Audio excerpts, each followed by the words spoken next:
Good morning. Very early Good morning. morning. I apologize for the scheduled thing was probably an hour from now because I was going off your time when I scheduled it. Oh, I didn't even notice. So, But good morning. We're here. We're live. Um, it's very early. I didn't sleep last night. I knew I was going to have trouble sleeping. I tried to go to bed really early. I took some melatonin, tried to go to bed at like 9. That was not happening. I think I might have fallen asleep around 10:30. I woke up numerous times throughout the night, and finally at 3 o'clock, my body was like, "We're up," and so I just laid in bed for a little while and then got ready. So we're here. It is a very big day. The Assange extradition decision should be announced today. I say should be because it was supposed to be announced last time and it was not. I think that really they have nowhere else to hide, though. I think almost certainly we will get a decision on the appeal today. So I'm very anxious. I'm sure many of you are feeling very anxious. Thanks for hanging out with us so early. I see Joe's here. If you guys don't know who Joe is, he's the guy I tweet about it often that I get my pencil portraits done. I think Assange, Ellsberg, Kiriakou, McBride, Stefania Maritzi, Shireen Abu Akleh, John Pilger. I think that's it so far. But I want to get a whole bunch of them, and I'm going to do like a gallery wall of all of my favorite people. And he's fantastic, super talented. Check out his work. Okay, so I don't even know where to start. Consortium News is there in the, I think Kathy Vogan will be in the courtroom. I'm not sure about Joe. I don't know if Joe is with her. I don't know if he is in the courtroom. I don't know if they have somebody outside. I don't know what exactly they're. I know that Kathy is in the courtroom for sure. I spoke to her. She is in the courtroom. I feel very good about that. Craig Murray is also in the courtroom, apparently. I do not know a whole lot about anybody else that's in the courtroom. I think Reporters Without Borders is there for sure. I do know that they turned down literally everybody again. Not literally everybody. Obviously, there's people in there, but pretty much everybody again. If you were not inside the UK, and even I think Scotland and Wales, is that right? Or is it?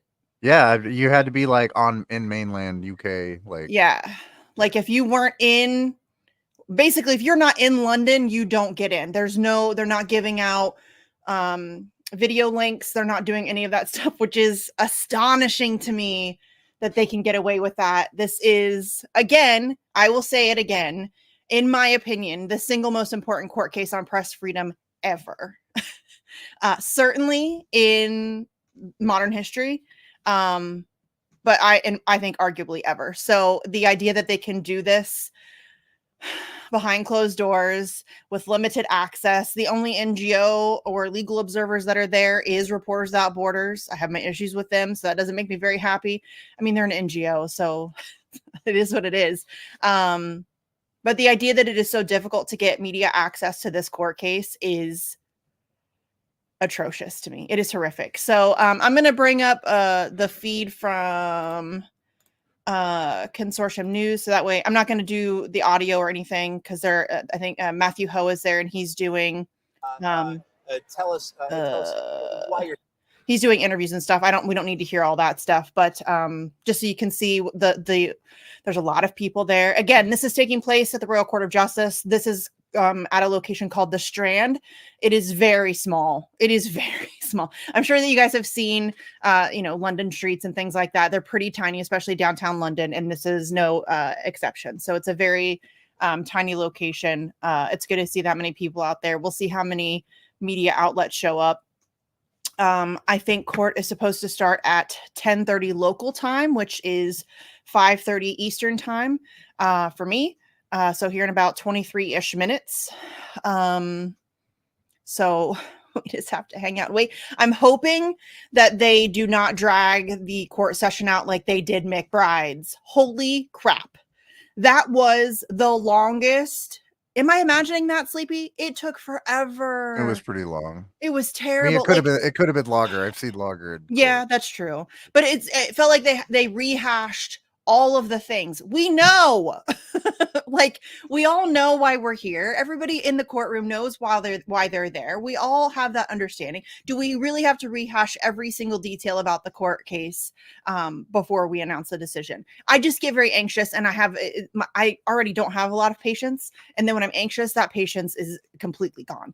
And I am feeling very anxious today. So I would very much like to just get to the point. Jesus Christ. I mean, get to the point, and then if you want to rehash the details, fine, do you, but just tell me what's going on first. You know what I mean? Like, I just don't, I can't, it's too much.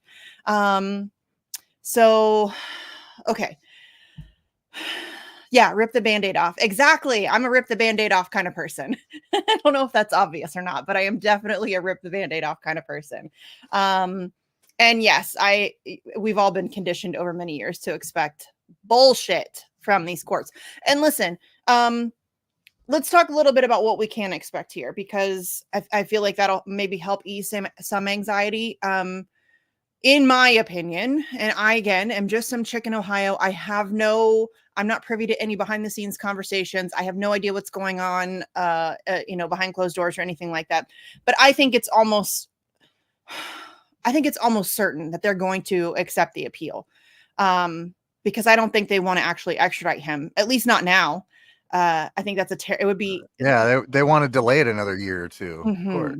Yes, 100%. I mean, it's an election year, y'all. Do you really think that they want to bring a journalist to the United States on espionage charges and open up that can of worms? That makes it incredibly difficult for U.S. mainstream press to continue to avoid covering this, as they have been. If he is here, and I think that also then hopefully awakens more people in the United States to start questioning things and to start getting more active and to be more vocal about camping that damn jail.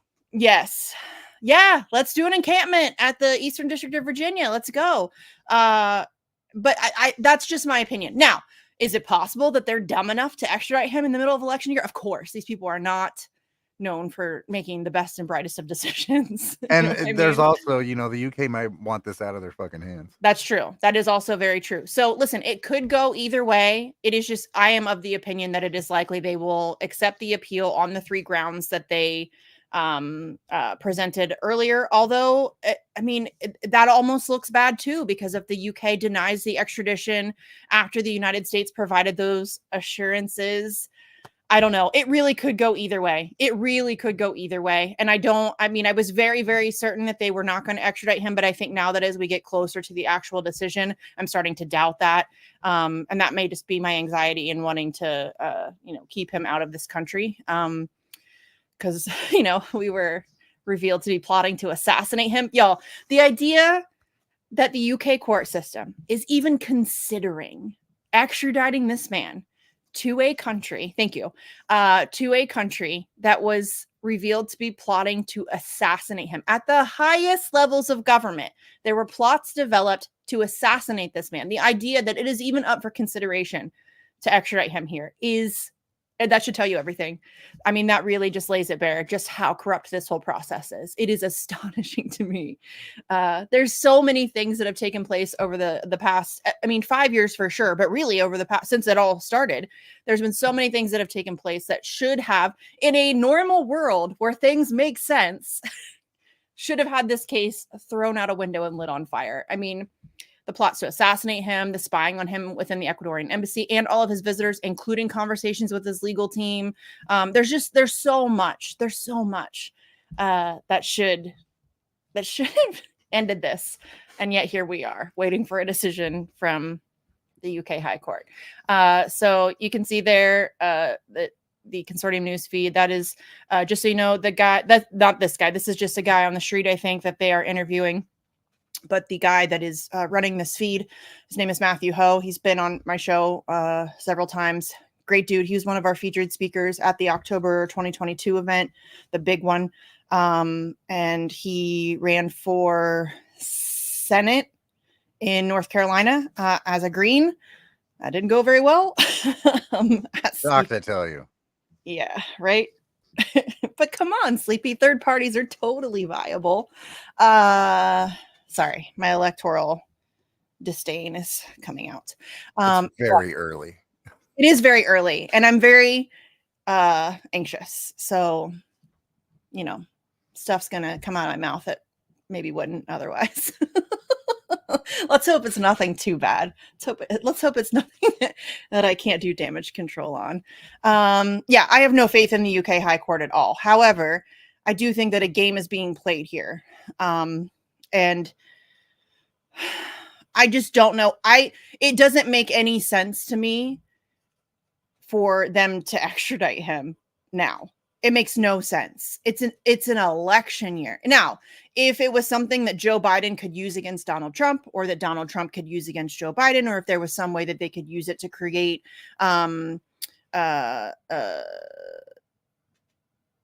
chaos or division in some way, maybe. I don't think that there is really anything. It's bad for both teams. It looks bad for both teams. And it also, I mean, we're talking about the guy who had him arrested and the guy who hasn't let him out. So, yes. And Joe Biden was vice president when the initial stuff under Obama was taking place, and all of the indictments and all of that stuff was being considered. So it really doesn't look good for any of them. So I don't know how that benefits anybody here in the United States during an election year. And I also think that having him brought here will then open up a lot of conversations that they've done a very good job of avoiding so far. I think that I genuinely think a lot of people who haven't been paying attention or don't care would start to ask questions. Why are we extraditing a journalist? What did he do? And more importantly, what did he reveal? Because that's a very frustrating thing about this whole situation is, the conversation is never about what the release is revealed. It's always about Julian Assange and his personality, and is he weird or gross, or is he a Russian or whatever. All of that stuff takes precedent over the war crimes that he exposed. And I think that if he's brought here, I think that it becomes a little bit harder to avoid those conversations. And I'm not sure that that's something that they want to engage in, especially the Biden administration, given the fact that they are currently committing a whole shit ton of war crimes. You know what I mean? So to me, it doesn't make sense. Again, they could be dumb enough to do that for sure. I don't know. It genuinely could go either way. So I'm going to check Twitter and see. By the way, if you're watching and you are also following along on Twitter and you see something that's interesting, feel free to let me know, because I can't watch everything. Obviously, I only have 2 eyes and I have terrible vision, so I'm legitimately blind. By the way, I'm officially old. I went to get new glasses, and I got my new glasses, and I'm like, cool, I can see really good far away. And then I realized that up close, I cannot see, which means, my friends, that I need bifocals. So I'm officially old. There you have it.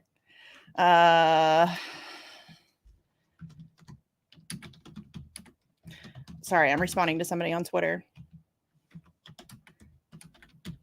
Court starts in about 14 minutes. For those of you who are watching the clock, it's supposed to anyway. You know how courts go. Who knows if it'll actually start on time. It was originally, I believe, supposed to start at 9.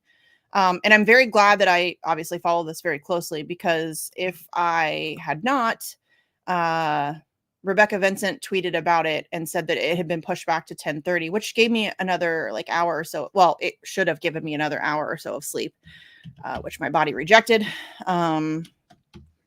But it got pushed back to 10:30. So here we are, 10:30. Looks like the crowd is really rather large, again, especially given the tiny space of the location. Stefania Marizzi is in fact in London. It was 7:40 a.m. 2 hours ago. She was in front of the UK High Court. So I'm hoping that she will be in the courtroom as well. I know Kevin Gosztola was denied video access. I don't know that he traveled, and I don't know that he did that, which is unfortunate, because Kevin Gosztola is one of the best. Jeremy Corbyn is outside the court. He was in conversation with Matthew Ho on this live feed about an hour ago. If you want to go back and check that out, Jeremy Corbyn is a longtime supporter. Mohammed Almazy, our pal Mohammed Almazy, is in fact outside the courts as well. He tweeted about an hour ago, today, Assange appeal decision. I'm at the High Court, Royal Courts of Justice, London. 2 judges will hear arguments as to whether to grant Julian the right to appeal his extradition to the US or whether they think he has no quote unquote arguable grounds of appeal. He has all kinds of grounds to appeal, but what do I know? Caitlin Johnstone is awake and tweeting, although she's in Australia, so I don't know what time it is there. It is not 5:18 in the morning, though. I don't think. I think it's afternoon. They're like 15 hours ahead of us, I think. I don't know what the hell that was. Let's see. John Mearsheimer put out a video in support of Julian Assange. Hey, there's also a ton of events taking place today around the globe. So I will pull up that list here. Shout out to Alex. Yeah. Alex Hills, my pal, my friend. She is an unbelievable activist. She is relentless. Let's see. New Zealand is doing a haka challenge, which is cool. I love haka. So I do too. It's awesome. It's so like I get goosebumps every time. It's so powerful. It really is. She's a little cattywampus here on this thread. Let me make sure I have, because some of these are older. I think I had this problem last time I tried to bring this up. Oh my God, this is a ginormous thread. What is happening? Yeah, some of these are much older. I wish she would have done just a May 20th thread because some of these go back to like April, and that's not very helpful. Let me see. There is, I know Tulsa's doing something. Mexico, UK embassy at noon. If you're in Mexico, that I don't know where that's at. Perth is tomorrow. Forest Place at 12 noon. Although that might be today for them. I don't know. Time zones make my head hurt. I'm not sure what time it is in Perth, Australia, or what day it is in Perth. They come to us from the future. So I don't know what time it is. Adelaide is tomorrow, May 21st, 19 Gauger Street at 4:30. Sydney has one on Thursday, May 23rd at Alfred Loftus Street, I think Center at 11 a.m. Berlin has stuff all the time. If you are in Berlin and you are watching this, what are you waiting for? They are out there. I mean, like multiple times a month, 3-4 times a month, generally speaking. They have one happening at Pariser Place or Plaza, maybe on May 23rd. They have another one on May 24th, same location. Just if you want to find this, I mean, I'm sure that if you're watching this, you already know. If you want to find this thread or anytime you want to find Assange events taking place, go to Candles, the number 4 Assange, Candles for Assange. Alex Hills does an unbelievable job of making sure that she collects all of those global events. She makes graphics for a lot of them sometimes when people don't have graphics, and then she tweets them out from one central location, which just makes it easier for everybody to find. So go to, I know Denver has something today, though. Obviously, London is at the Royal Courts of Justice. I think DC has an event. DC has an event. Daniel DeCeter tweeted about that earlier. I just want to make sure I mention my friends so they don't get mad at me. Hey, can you see that banner? Hold on. Yeah. Oh, the thread is upside down. Okay, that's very helpful. No, it's fine. It was hard. Like if some of them were older, and I was trying to find. I want to make sure I'm giving out the. That's Alex. Alex is amazing. Oh, she said, "Hey, stop it! I'm blushing." But you are amazing. Quit being bashful. Paula did the same thing. I tried to give Paula a bunch of credit. She's like, I don't want credit. And I'm like, I don't care. I'm going to give it to you. Boston, Monday, May 20th today. Francis Appleton Bridge, 4 p.m. They're doing a banner drop.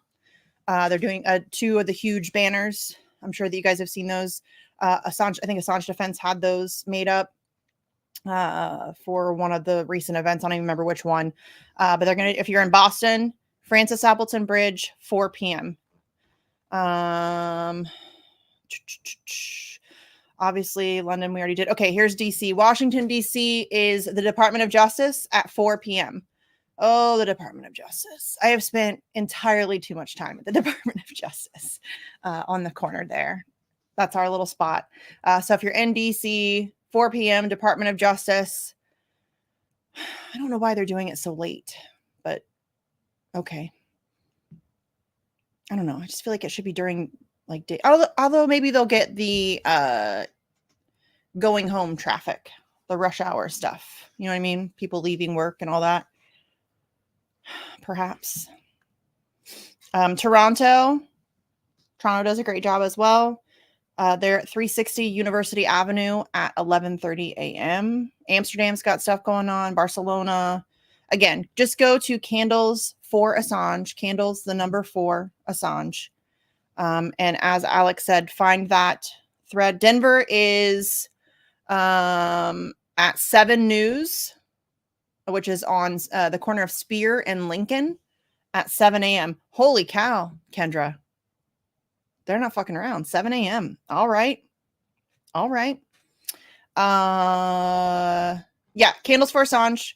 Alex said, just go to the bottom of that thread and then you can scroll your way up. So that way that you get the current events first.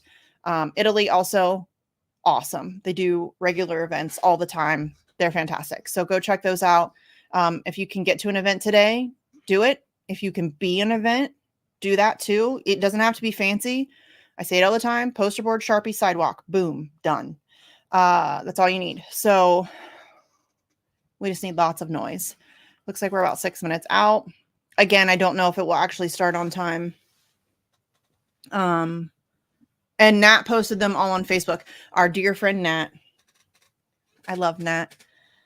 Nat's fantastic. So you can go to the Facebook page as well if you prefer that as well. Yeah. And Sleepy, at least you don't have to be on camera to blush. Very true. I don't like when people compliment me either, so I get it. Yeah, we are getting close here now. I love seeing, there's the yellow ribbons. You can see those floating in the breeze. That's our pal Truman. Truman is an amazing person. He does the... I got one on there somewhere. Me too. Thank you, Truman. Yes, thank you, Truman. Truman is tireless and has been for years. He will write if you send him a message or if you comment on the thread that he does for that. I'll bring up his Twitter page so everybody can follow him. But if you send him your name and your country of origin, you can just do first name if you're not comfortable, and you can just say USA. You don't have to say Hey, you can do Ohio. links in the chat. Oh, I can do links in the chat. We have chat. Yay. I'm so used to not being able to do it now that I was like, wait, we can do that? Yeah, we can do that. And of course, he doesn't come up when I type his name. It's Truman Human, right? Yeah. Truman? Does he spell it weird? I don't think so. I have to there it is. I have to type your name in fully to find you. It's been that way forever. For so long. I am heavily shadow banned. It is intense. It is very intense. Wait. Did I just do that right? Copy. Yes. Okay. It is incredibly intense how shadow banned I am. That is how it works. Not surprising. Thanks, Elon. All the free speech. Assange tweets. Oh, fuck. It's so bad. It's so bad. Somebody was commenting the other day about YouTube channels too, because in case you don't follow me on Twitter, YouTube unfollowed me from this channel. My own channel. Yes. I tweeted about it when we were doing all the password stuff and all that good stuff. Yeah. I went to go and I don't even remember what I was doing. I was checking something and I was like, wait a minute, I'm not even subscribed to my own channel. Like, what? How am I unsubscribed to my own channel? I'm gonna have to check that, lady. Yeah. So I was unsubscribed to my own channel. Thank you, YouTube. They unsubscribed you as a manager, even. Yes. And that shit happens all the time. Assange channels on YouTube are heavily censored and shadow banned. Like, it's, well, everybody knows, people in independent media talk about it all the time. If you even include Assange in the title of your video, it gets hammered. Kit from Hardlands Media won't even say Assange's name live on air. Hey, Forest Mommy Simp. I'm a Forest Mommy Simp too. Who isn't a Forest Mommy Simp? Really? Everybody. We all are. I love Jessica. She's fantastic. She makes me laugh. And she's hot. She'll tell you. I love her. Yes, maybe you just don't want to watch anymore. YouTube does know me better than I know myself. Let's be real. That guy, that's Matthew Ho on screen there. He's a good guy. I like him a lot. He does a lot of good stuff. He's a long time Assange supporter. He's one of like 3 people that ever ran for office that I'll listen to. Yeah. And he's like one of the only politicians I've had on my show. And it was simply because he's an activist first who decided to run for office, which I will always talk to activists. Even if you run for office, I will question your decisions in running for office, as I did with Matthew. We had that conversation. But he's just a good dude. He's done a lot of great stuff. He's a longtime activist on a whole host of issues. He's former military. He's hugely anti-war, and very pro-Palestine, anti-Zionist, huge Assange supporter, obviously. He's great on a whole host of issues. So I was more than happy to have him on my show. The one time I went against my instincts and had a politician on my show, I was very quickly reminded why I choose not to do that. So I don't do politicians. Sorry.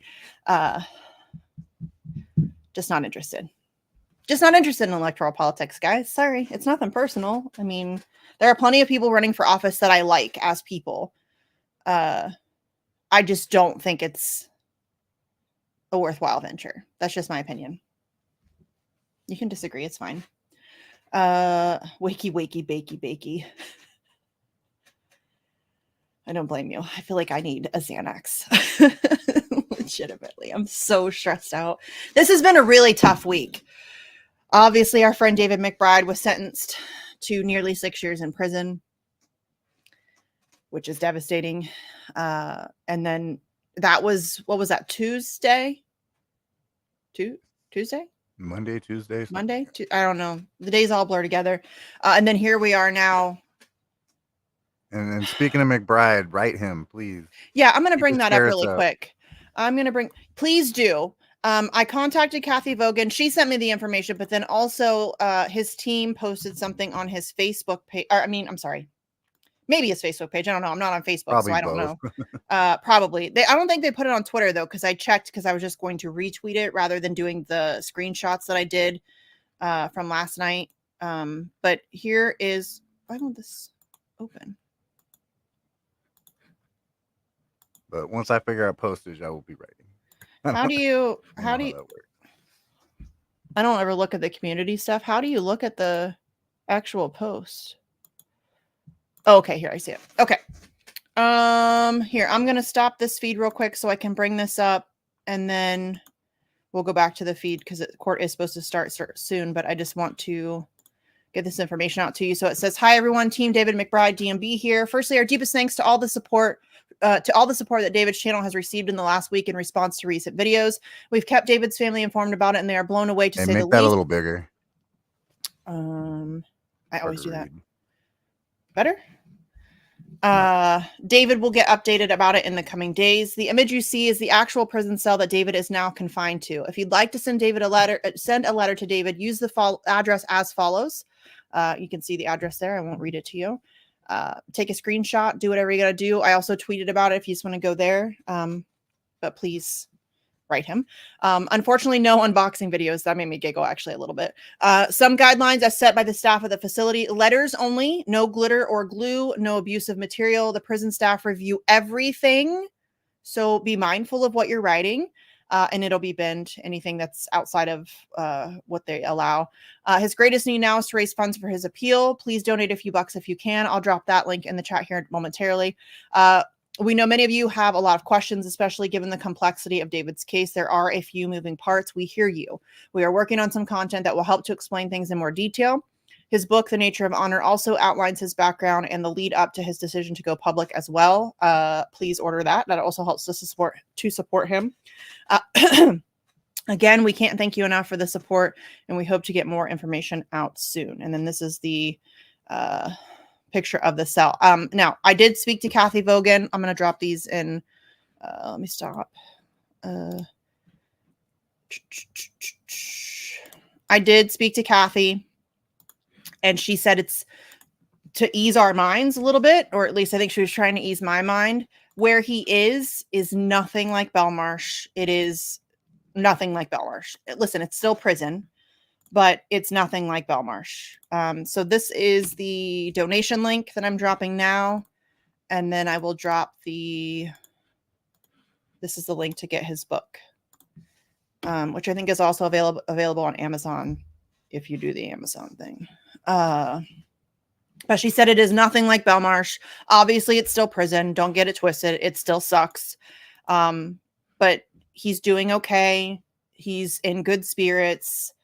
So that eased my mind a little bit. I was feeling very anxious about how he was handling these first days and weeks, or how he was going to handle the first days and weeks, being separated from Jake, his service dog, being separated from his daughters and his family and his support team and all of that stuff.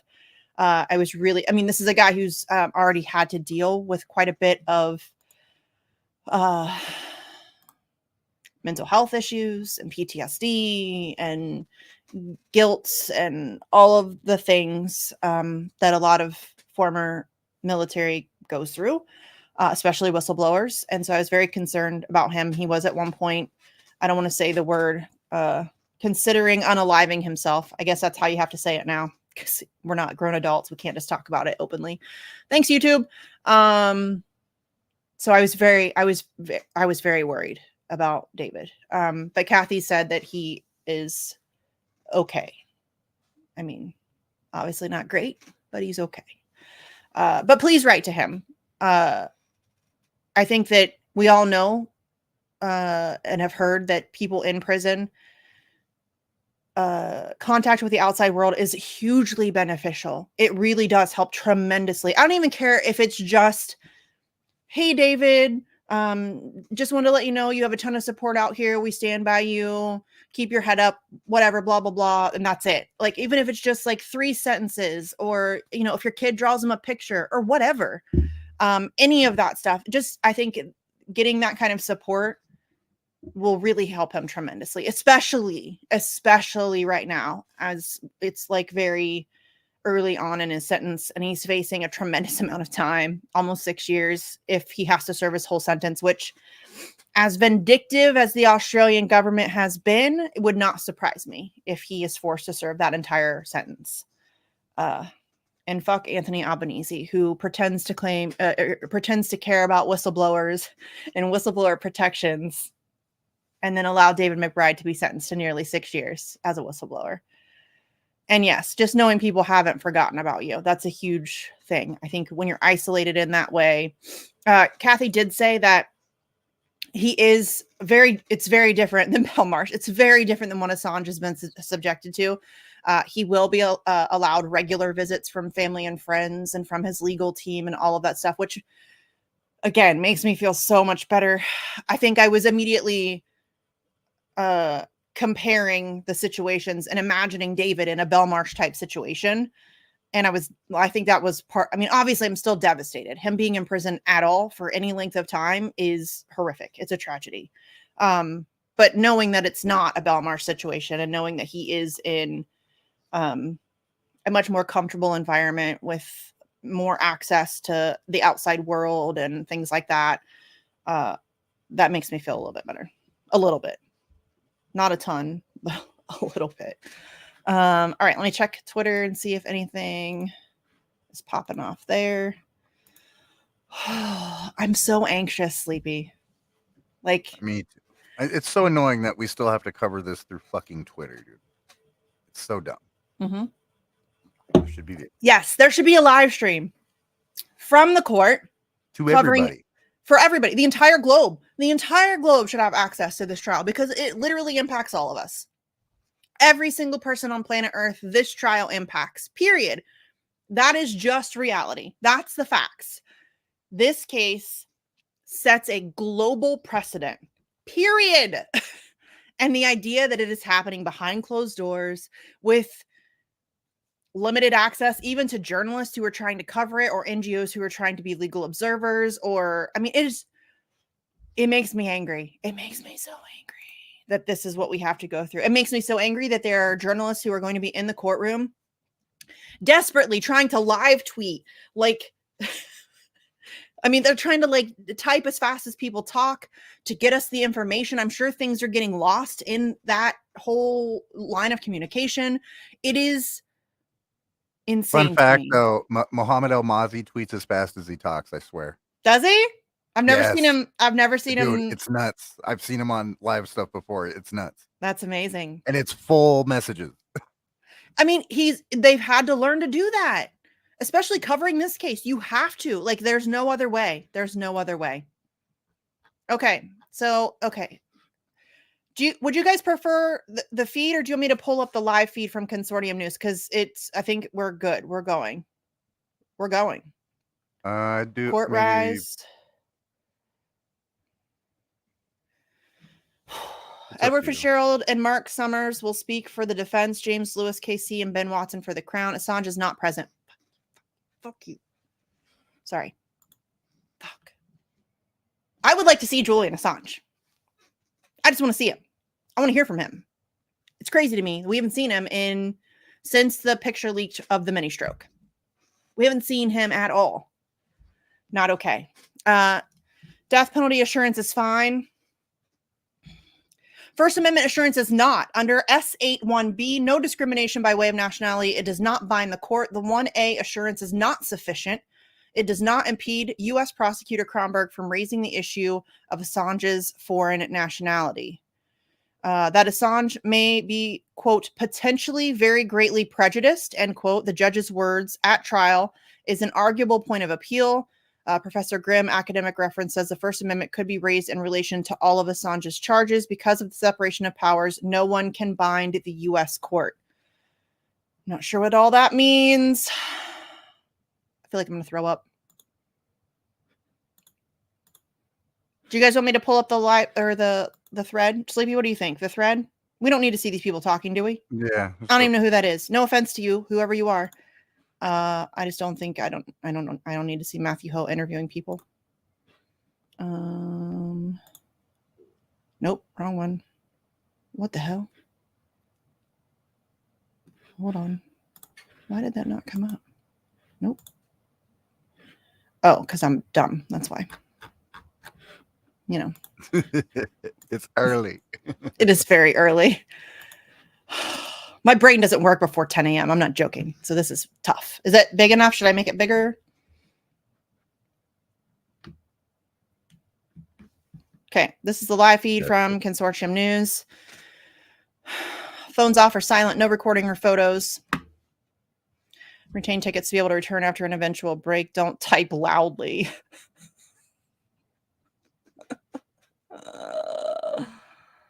Okay. All right, so that's all we got so far. Looks like. Oh, I feel like I'm going to throw up. This is terrible.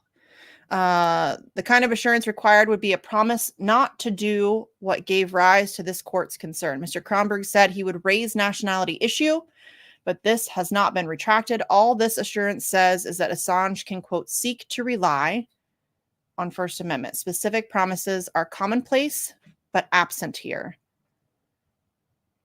Listen, these assurances are non-binding. It's just trust me, bro, from the United States of America. Trust me, bro. Does anybody trust the United States of America? Anybody, literally anybody on planet Earth. Does anybody? Curious, because I don't.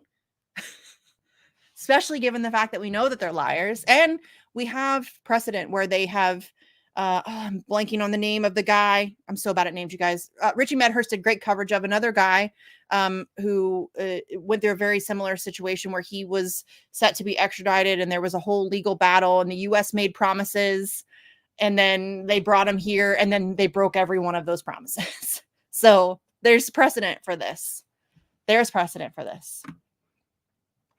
I legitimately feel like I'm going to throw up, though. I'm so nervous. And really, I don't mean to be Debbie Downer here. There is no win today. Barring Joe Biden waking up and saying, drop the charges, there's no win today. Either the appeal is granted and Julian Assange remains in Belmarsh for who knows how long while the appeals process drags out, or he's extradited to a country recently revealed to be plotting to assassinate him. I can't find any silver lining there. Sorry. I don't mean to be pessimistic, but it's not great either way it goes, really. There is no win. There's never wins, really. Hey, Jane got her account back, or maybe this is a new one. Okay, this must be a new one. Jane was my producer on TNT, or I don't know. She helped with my, she didn't help me book, but she helped me like organize my calendar and things like that. And I love her. She's fantastic. She's great. Everybody I worked with at TNT was cool. I went on Burmes's show the other day to talk about McBride and Assange, and I got to hang out with my old producer, Luke. I love Luke. Luke is fantastic. He was so patient with me. He is the patience of Sleepy Josh with me and my tech ignorance. He was so patient with me. I still don't see anything new.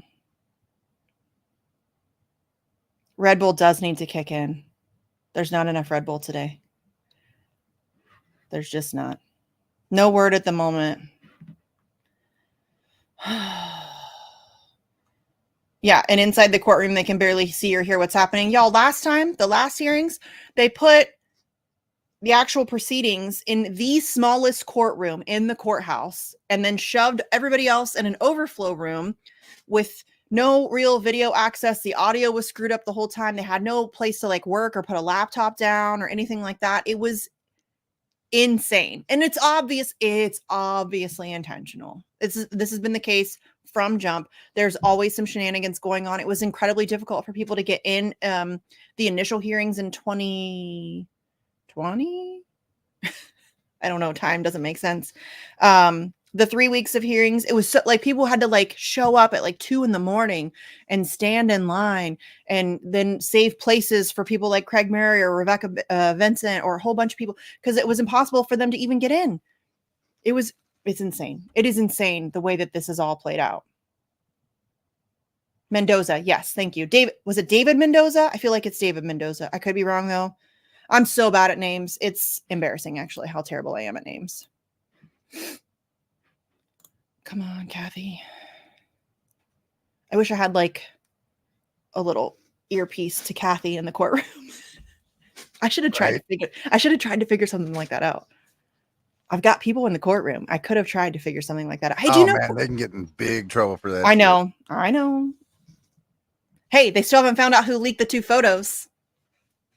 At least as far as I know. I know. I'm not telling. Do we know if Gordon's there? I'm not sure. I haven't. He's not on Twitter a whole lot anymore. So yeah, he's mostly on TikTok, I think. Yeah, I'm too old for TikTok, y'all. I need bifocals. Too old.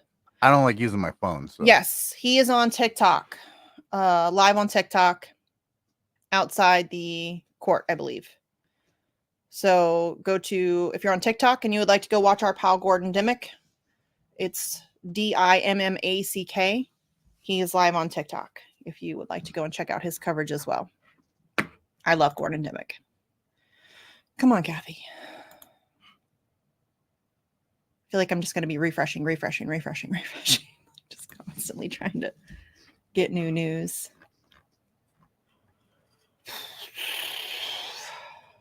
This is terrible.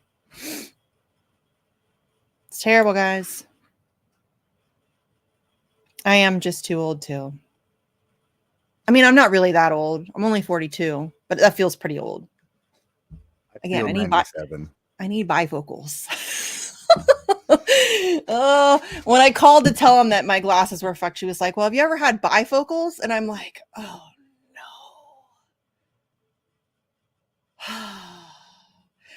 Yeah, but I mean, to be fair, my entire family is blind. Like if I take my glasses off right now, I can't see the computer screen. That's maybe it's an arm's length away from me. That's how blind I am. So, not surprising that I am in need of bifocals. You're welcome for this stream. I wish I didn't have to do it, to be honest. We shouldn't even be here, as I like to say. Consortium news update. The EF is Fitzgerald, just so everybody's clear. Citing specific promises common to assurances, the silence of Mr. Kronberg is deafening. The wording of the assurance retains the possibility of Kronberg raising nationality issues seeking to deny Assange of 1A rights. The U.S. court itself may decide in any case that Assange has no constitutional protection by way of nationality, but Kronberg has not even taken the first step. And yes, just so we're clear, the points of contention here, the 3 points that they were allowing this whole proceedings to go forward, the 3 issues that they said that he had grounds to appeal on had to do with the death penalty and First Amendment rights, given that Assange is in fact not a United States citizen. And so it would be very easy for the United States to deny him 1A rights, which, by the way, Mike Pompeo has even said he doesn't get First Amendment rights. You don't get First Amendment rights. And so that's already been said out loud by a United States official. So the idea that they're going to give him First Amendment protections, dude, like I saw something this week that like if Trump wins, he's considering putting him back in the White, like yes! Pompeo back. Dude. Yes, like, really drain the swamp, though, right? Right, guys? He's gonna drain the swamp. He's such an outsider. Man, you think if Pompeo's anywhere near the White House, that guy's gonna have any First Amendment rights? Absolutely not. No, Mike Pompeo has a personal vendetta here. Julian Assange embarrassed him. We've talked about this at length on the show, but if you're new here, in my opinion, I think that really pushed it over the edge, where I think that they were fine with just letting Julian Assange hang out in the embassy and waste away there. And what I think pushed it over the edge, where they were like, no, we're going to draw plans to assassinate him. And then people were like, whoa, whoa, whoa, whoa, whoa. Everybody calm down here. Then they decided they were just going to arrest him. And that was because of Vault 7. In March of 2017, WikiLeaks revealed the largest CIA leak in history. The CIA director at the time was, in fact, Mike Pompeo. That was incredibly embarrassing to him as CIA director, and he took that personally. And in fact, his first speech as CIA director in April of 2017 was dedicated essentially to going after Assange and WikiLeaks. And that it's like a personal vendetta for Mike Pompeo. So yes, if Mike Pompeo is anywhere near an administration in the White House again, Julian Assange is fucked. Straight up. Not that he's not already, but it would be very bad. But yeah, Trump's going to drain the swamp. Can Trump supporters just stop pretending like he's some outsider, some plucky outsider who's going to take on the system? He is the system. Quit fooling yourselves. It's a joke at this point. It's embarrassing that anybody still believes that. Oh, so annoying. I can tell you that I have not seen, and listen, I have nothing against Trump supporters. I get it. Like, I understand that whole need to have a hero and all of that stuff. Whatever. But I have the level of cognitive dissonance that I have witnessed over the course of the past 5 years since Julian Assange was arrested. I cannot tell you the number of fights I have been in on Twitter where I will call Trump out for having plotted to assassinate him, spying on him, arresting him. And people are like, that didn't happen under Trump. Yes, it did. It sure did. They're just so, and then when you bring that up, almost always, I would say 98% of the time, I just get blocked. They don't want to hear it, which is, I mean, a huge part of the problem. People just don't want to hear it. Trump's not your friend, y'all. Oh, come on. I feel like there's just no politician is your friend. No. No.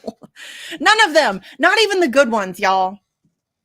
And good ones, I don't even know what that means. I'm not even sure that that's a thing. Good politician. I think that's an oxymoron. But there's a whole lot of like desperate need for a third party, Jill Stein or Kennedy or what. Guys. Same shit's going to happen no matter who's in office. Yes. The system is corrupt. If Jill Stein were to somehow magically win the presidency, nothing would change.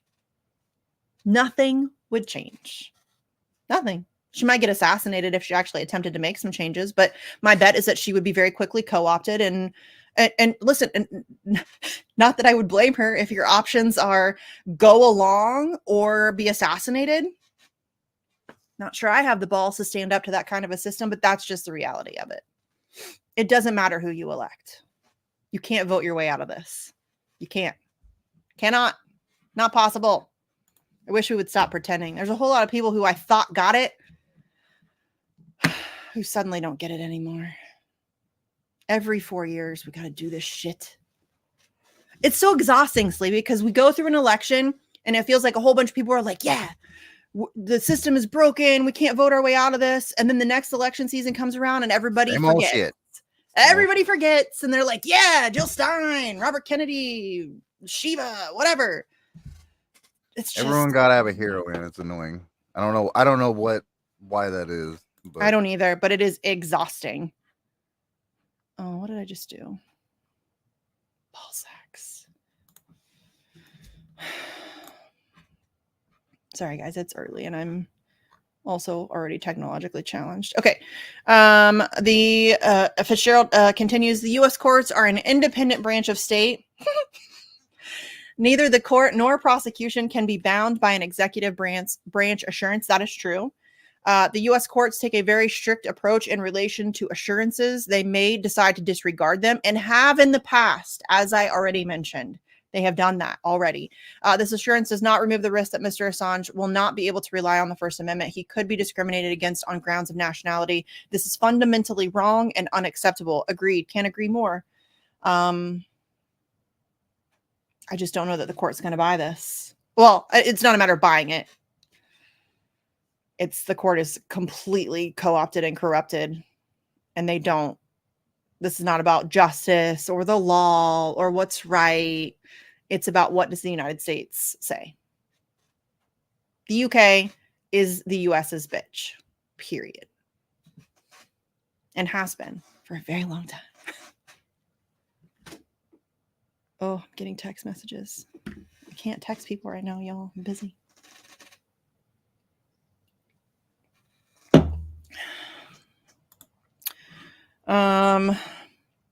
So I'm just looking at the feed from outside the court.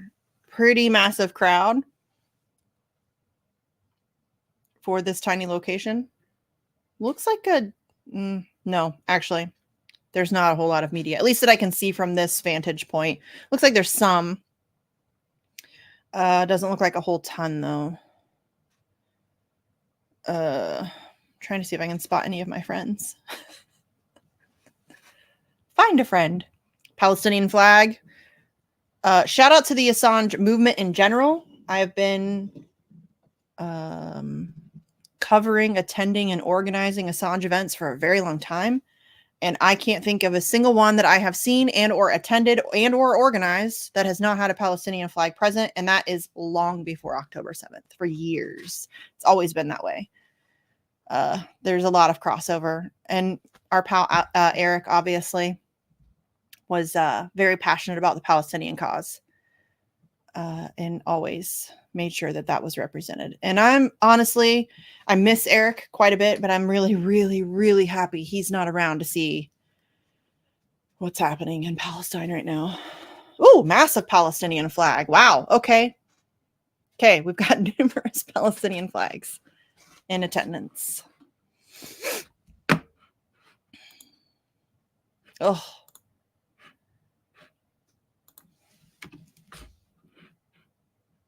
I feel bad being impatient. I know it's really difficult to do this.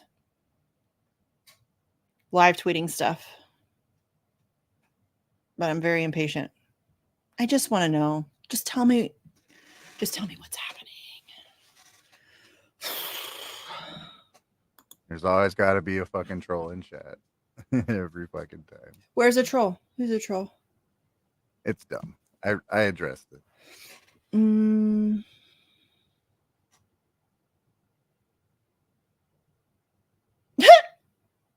I'll pray for you, nerd. Oh my God. That's just embarrassing.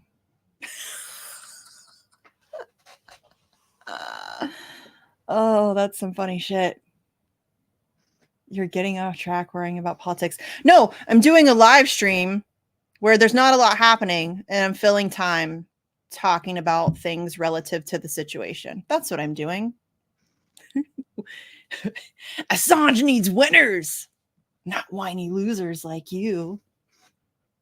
What a dork. Us whiny losers has been doing this shit for like 5 years. So Yeah, I would like to know how if you don't many. like our coverage, do your own damn coverage. Yeah, go. We encourage that actually. Yes, please. There's plenty of people doing. Go watch Consortium News's feed. Go check out Gordon Dimick on TikTok. I'm sure there's other people covering it on Twitter. Mohammed Almazi is probably live tweeting. I'm sure there are other people like go forth. We don't give a shit. We don't need you here.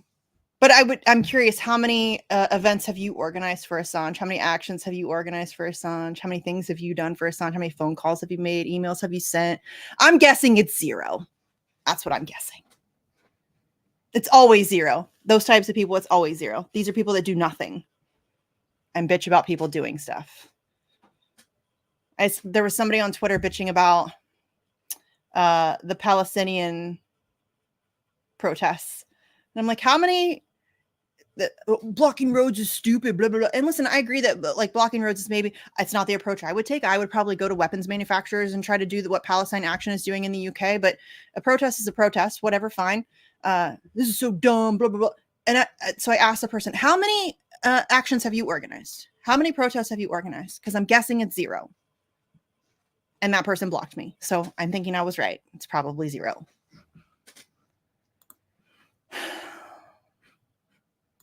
It's always the people that do nothing that complain the most about people who actually do stuff. And listen, I get it. My approach is not for everybody. There's plenty of people that don't like me. There's plenty of people who think I'm too loud and obnoxious and I'm too mean and forceful and all of that stuff. Fine. Go do your thing. I would love to see more people talking about it. Go do your thing. Make your own approach. We do not have a monopoly on Assange coverage. No. We're doing our part. Yes. Been doing it for years. And we push all kinds of other channels and stuff. So, you know. Yeah, I've already done several. And shout out to Indy for letting us stream on Rumble. Yeah. And Facebook, I think. I don't know. I don't know how cool I am, but thanks. Listen, we are just I'm just some chick in Ohio. Like we're just a bunch of activists who are trying to get attention on this issue in whatever way that we can. And we're doing the best we can with what we have, which isn't a lot. Oops, that's not what I want. Why do I keep doing that? God, I'm stupid. Fitzgerald, we are only asking that the court grant permission to appeal on this point. Summers, it has been suggested that once Assange is on U.S. soil, he would no longer be excluded from 1A protection. This is not the case and cites case history. Okay, good. We're talking about case history. That makes me happy. Thank you, Mark Summers. Assange's legal team has done a pretty good job in the last hearings. They did a really good, they've done a fairly good job throughout the entire course of this, given what they're up against. Really, they've embarrassed the prosecution on numerous occasions. Just full on embarrassment. But we all know that doesn't matter. This isn't about who actually has the best argument here. Never was. If anybody has questions, feel free to ask them. I'll answer them to the best of my ability. Again, just some chick in Ohio, not an expert. I have no behind the scenes information. I've had no conversations with the defense team or any of that stuff. So, but I can try to answer them the best that I can. I'm going to see if Mo is tweeting. I'm sure he is.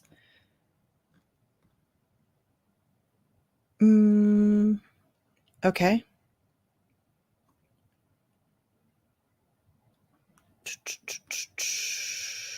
Taylor Hudak is there. Tim Dawson, according to Muhammad Almazi.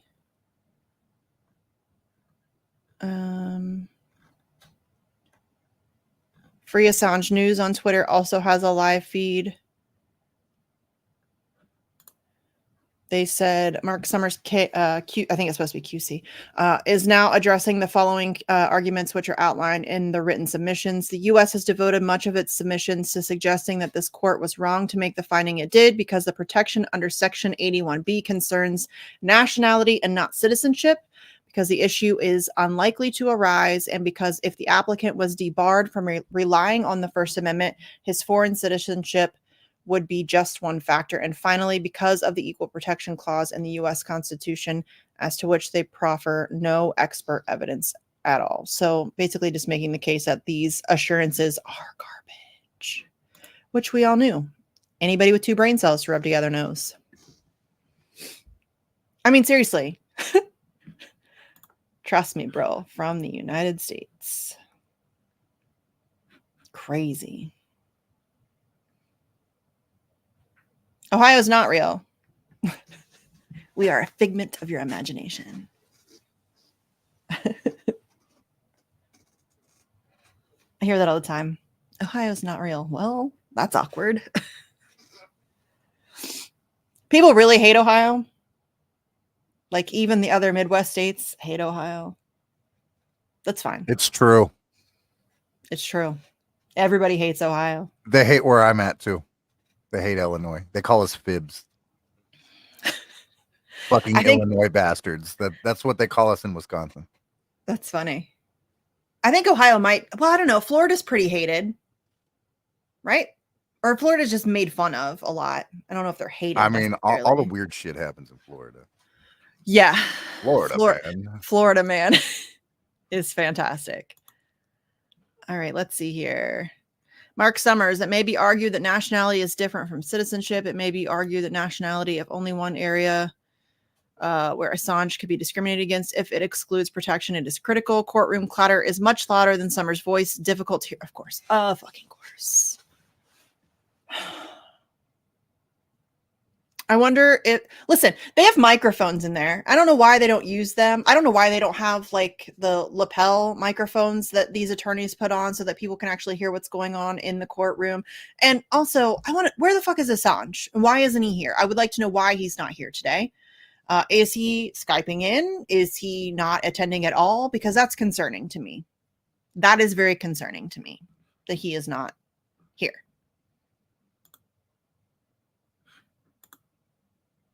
Ugh, my nudes in profile. Never fucking fails. The bots are worse. Remember when Elon took over Twitter, y'all, and he was like, we're going to deal with the bots. That's like the first order of business. They're worse now than they have ever been. Ever. It's worse now than it's ever been. I can't be alone in recognizing that. No, y'all see it, they right? even hit me, and I have a tiny account. It's weird.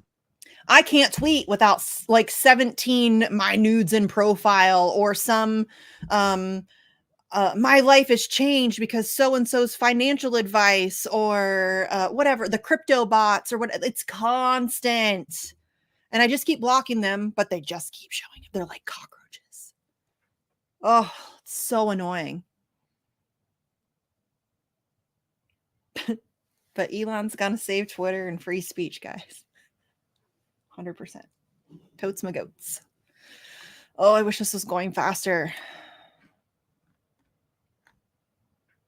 I wish it was going faster. This is stressful. Maybe James Lewis forgot his charger again.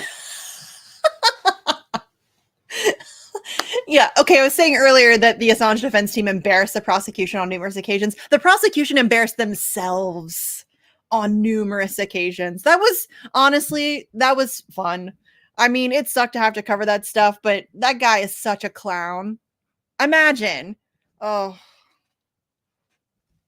what a turd. Let's see. The Free Assange News account says U.S. states that non-U.S. citizenship may just be one factor in denying the applicability of First Amendment rights, but the fact remains, and the U.S. accepts that non-U.S. citizenship is one of 3 relevant factors, and it is an important factor in this case. Yes. So they are, again, just arguing that these assurances that Assange will be granted First Amendment protections is garbage. It is non-binding. There is nothing that prevents them from going back on their word. They have gone back on their word in other cases. There is precedent set for that. So anybody taking assurances, again, from the United States seriously is a fool. That is just insanity. I just can't. The level of stupid you have to be is astonishing. So James Lewis is now presenting the U.S. government's position. He is going to present a brief legislative history, he says, regarding the serious possibility test. In this case, it relates to the serious possibility or real risk of Julian being discriminated against in the U.S. I hate this guy. Oh, God, I hate this guy. Where's Cruella DeVille been? What's her name? Claire Dobbin. Yes. I just put the comment up, but someone, Medhurst, reported that he wasn't there due to poor health. Assange is not there again due to poor health? Yeah. Okay. We need to see Julian Assange. There needs to be a pressure campaign. There needs to be a pressure campaign put on. Ohio does exist. Shh, don't tell anybody, though. I love when you call people a turd. Turd is my favorite insult. Same. And also my favorite term of endearment. Like I call my kids turds. I love the word turd. I'm a big fan. Highly underutilized, I think. I like douche canoe, douche nozzle, twat waffle. But I really enjoy douche turd. canoe. I love douche canoe. It's fantastic. Douche canoe. It just rolls right out. Douche canoe. Love it. Love it, love it, love it. Yeah. I remember that when Claire Dobbin had to go home because of COVID. I think it was her husband that had COVID. Yeah, her husband was exposed to COVID. So she had to go home. Ugh. Yeah, and remember that there was like a couple of days basically missed from all that shenanigans. Yeah. And he didn't get those days back. So that was 2 days of stuff they had to just put in as written submissions instead of having the people there to say anything. So it was just more just kind of burying as much as they could. That's what they did the whole time. Yeah. It was nothing but just trying to delay and distract. And it was a shit show. It was a legitimate shit show. I mean, kangaroo court doesn't even cut it. It doesn't cut it. I mean, just the fact it didn't get thrown out for the lawyers being spied on thing is right. That says it all. Dude. They spied on his conversation. Imagine you're going into battle in court against the world's largest superpower. And it turns out that superpower has been spying on your every conversation, all of your visitors, and that includes conversations with your legal team. So your defense strategy and all of that stuff they have had access to, they have been able to hear and listen in on. How that isn't, I will never understand. I will never understand how that is not enough for this to be over. I don't understand. It is astonishing to me. And I don't know why that isn't argued more in court. I know that it was discussed, but that should be like topic of conversation, in my opinion. And the assassination plots, I mean, come on. Oh, I know that they couldn't argue that stuff for a while because they had to focus on the certain points that were being brought up in court and what you can't do. You have to stay focused on that before you can move on to other points but it's just all of this is bullshit. None of it makes any sense. I really hate James Lewis.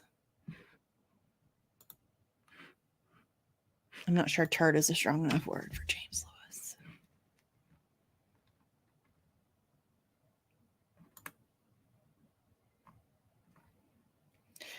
I wonder who else I could check in on. I guess I could check my. Oh, sorry, hit my microphone. Sorry, headphone wearers. Who else? Who else do we know that's in there? Taylor. I guess we could check Taylor's feed, maybe. I don't think Mo is live tweeting.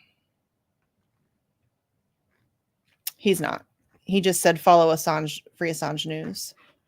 Let me see if Taylor is. Whoops. Helps if I spell her name right.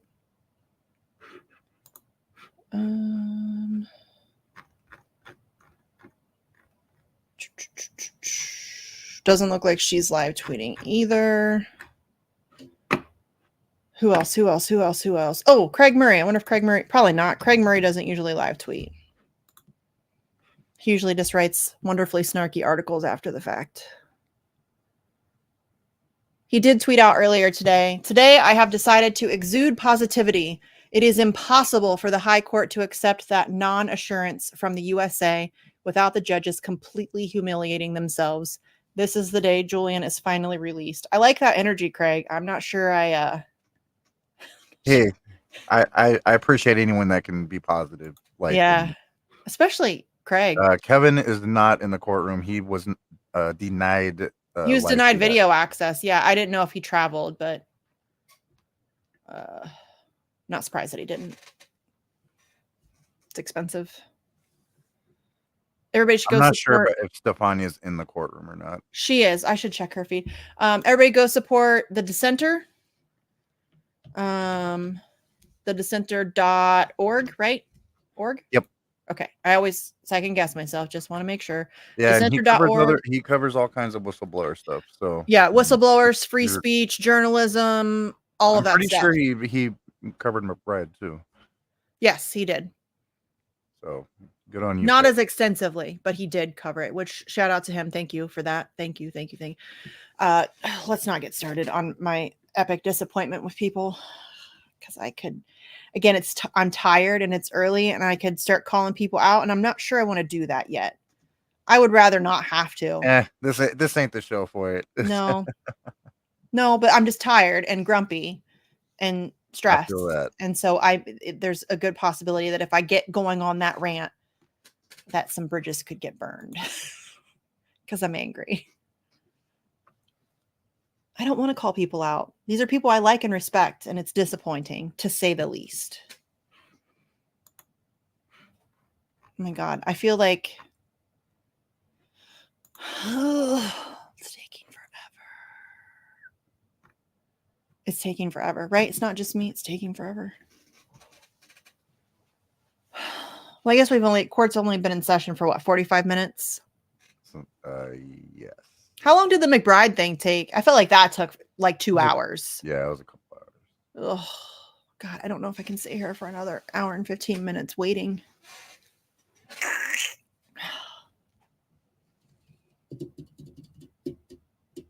Yeah, Liam suggested do a bitch if you need to call people out.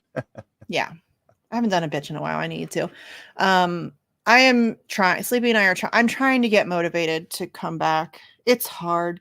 There's just so much drama in indie media, and being on TNT allowed me to do it, but be kind of on the outside of that. You know what I mean? And I'm not into the drama stuff. I don't do drama for clicks. I don't care about podcaster beef. I don't care about any of that stuff. And there's just a lot of it. And so I'm having trouble getting motivated to come back and enter into that circus. Although I'm hoping that if I just don't participate, that I can still stay on the outside of it. That's correct. That is my goal. That is my intention. I think if you've been watching me long enough, you know, I don't do drama for clicks. I'm not interested. I realize it's a really quick and easy way to grow your channel. It's really easy to like call out people, and drama is really easy.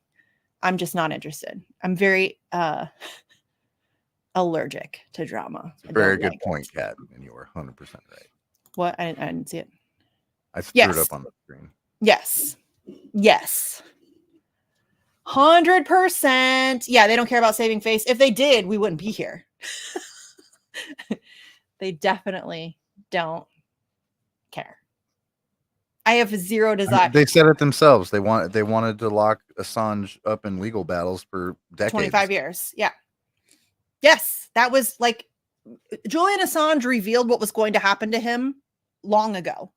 The Stratfor files. We're just going to tie him up in legal stuff for the next 25 years. It is exactly what they're doing. And all of this is just for show. 100%. Definitely. 100%. Chip Gibbons is live tweeting. Is Chip live yeah, tweeting? We're not talking to that guy, Joseph. Yeah, Joe. I'm mad at the internet for making me learn who that guy was. Yes, me too. I forgot that he was the Nico guy from years ago.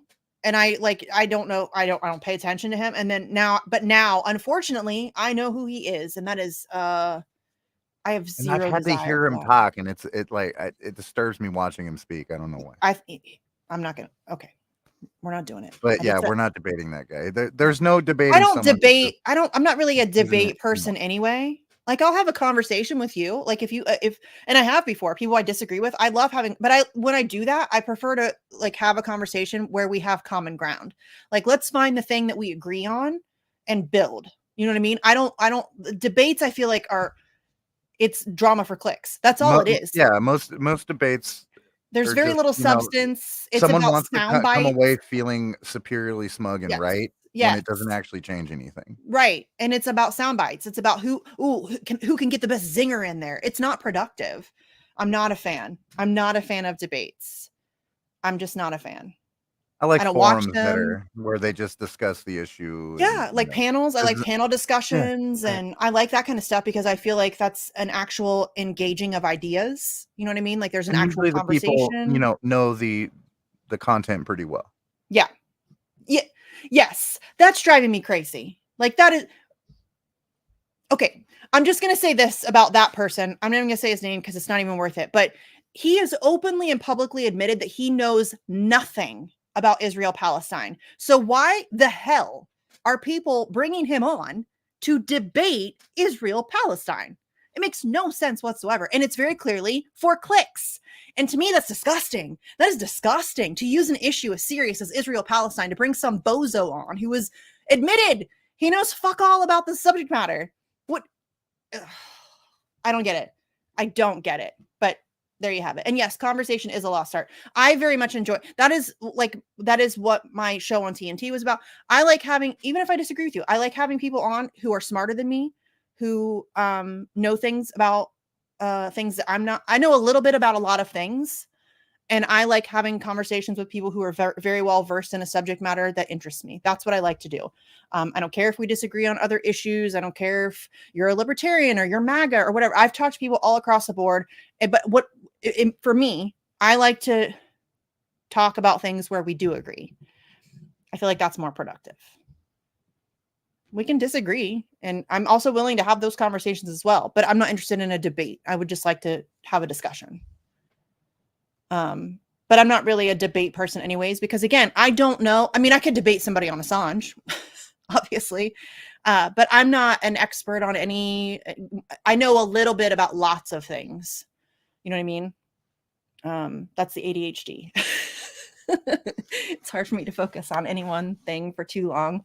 Unless I hyperfixate, which is this. Yeah, I just don't get it. I don't like the drama stuff at all. I'm like super turned off by it. I won't watch it. And there's channels that I used to watch. I don't watch anything that I'm not going to learn something from. Yeah. When it comes to that kind of stuff. And I just don't care. Like, oh, you don't like Jackson Hinkle, or you don't like Jimmy Dore, or you don't like Scott Horton. I don't care. I really don't care. Well said, Halo. Well, Halo's here. Halo. We all can agree on that here. Yes, absolutely. There are lots of people that don't agree. But those people are stupid. I don't know. Politically Incorrect was okay, I guess. It had its moments for sure.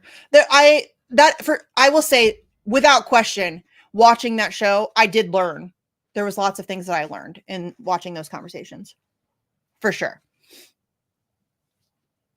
Yeah, for sure. By the way, everybody go follow Halo on Twitter at Halo Benson, HALOBENSON.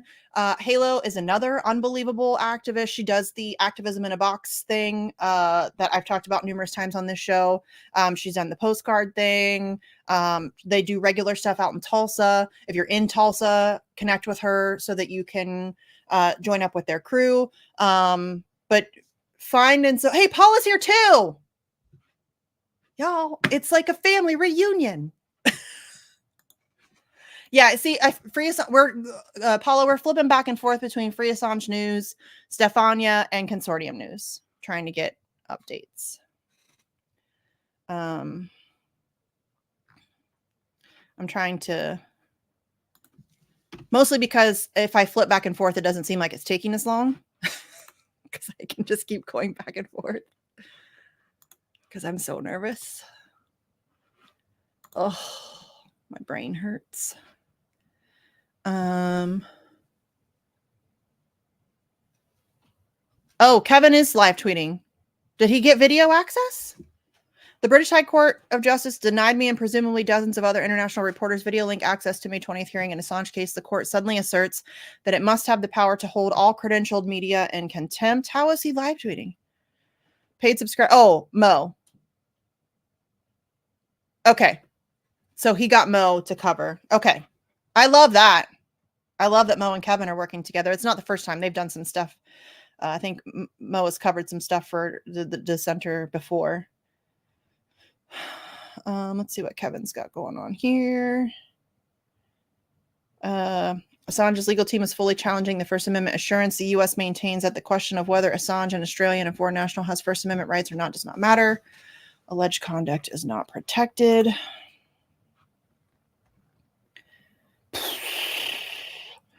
Do you think we're going to get a decision like now? Or are they going to drag this out and then go to break and then come back? I mean, they might break. I don't know. Maybe. Who knows? I don't think it'll be that long. Well, I know in Kathy's tweets, she said they have to get some kind of a stamp or wristband. I forget what she said, so that they can get back in after the break. I don't know. Yeah, I'm sure they'll break for lunch or something. Yeah. U.S. government argues that it is not nationality. It is the legal fact and scope of not being a U.S. citizen. The inapplicability of First Amendment rights on foreign soil is not an attribute of the non-U.S. national. The national and non-national, in truth, are materially different cases in terms of the exercise of First Amendment rights on foreign soil. Sounds like a bunch of gibberish to me there, James. I really hate that guy. I genuinely despise these lawyers. With every fiber of my being. Terrible people. Stefania's not, I don't know. So we need to teach Stefania how to thread. Her threads get broken a lot. I still haven't even figured that out properly. I can't stand Twitter though. The interface is crap. Yeah, threads it's not that hard. You just have to go to the original tweet and then it'll say post another tweet. But then if you post another tweet, you have to make sure you go back to the original thread or the original tweet. And then go down to like, that's annoying. The bot. Yeah, it is, but it is what it is. I'm sure Elon will fix it. If you guys can't tell, I really despise Elon Musk. Who, by the way, keeps tweeting about citizen journalism and free speech and all that stuff. Dude is still yet to speak on the Assange case. Not a word. And in fact, the only time he did speak on it, he put a poll up on Twitter and very clearly said, I'm not stating an opinion here, but here's this poll. What do you guys think? And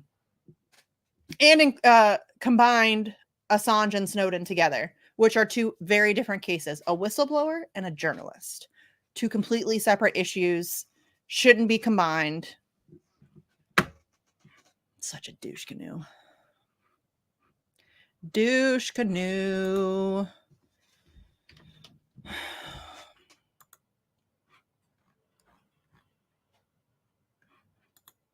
It's taking so long. It's taking so long. Mega Brain. Mega Brain. That's what it was. Mega Brain. Yes. Yay. Thank you, Allie. Allie. And now I remember. Yes. Remember Steve dressed as Mega Brain for Halloween? He did like the whole brain hat thing. It was great. That was great. Mega Brain. That's on his the website, right?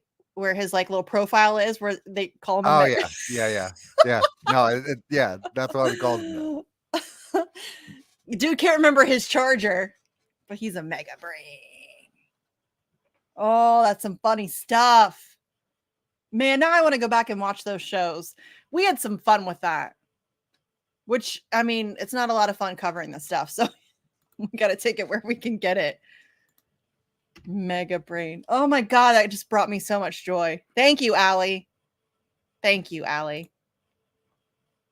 Beautiful. God, that makes me laugh. I wish. Do we know if Allie's in town or is she in Australia? I'm not sure. I'm not sure either. I know she backed off quite a bit too. I don't blame her. I'm not going to complain. However hard we have it as activists, Assange has it way worse.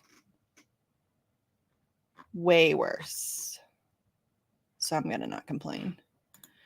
I feel like there's just nothing happening. Are you watching the chat? Because I'm like back and forth. I just, if anybody has questions. Okay. I just don't want to miss if anybody has any questions or anything like that. You got to shout Mega Brain to him once walking. I am so jealous. That is amazing. Oh, that's a bucket list. I would love nothing more than to yell Mega Brain at this douche. That would be amazing. That would be therapeutic. Love it. Julian Assange and Let Him Go Joe are trending right now on Twitter. I love to see it. Hey, go to Twitter. Everybody watching this right now, go to Twitter and tweet Free Assange, Let Him Go Joe, journalism is not a crime, whatever. Go tweet as much as you can about Julian Assange. And check Medhurst speed too. I guess he's live tweeting. Is he in the court? I'm not sure. Maybe. Okay. Oh, helps if I take my caps lock off after I just yelled Mega Brain at Allie. I love Allie Mae.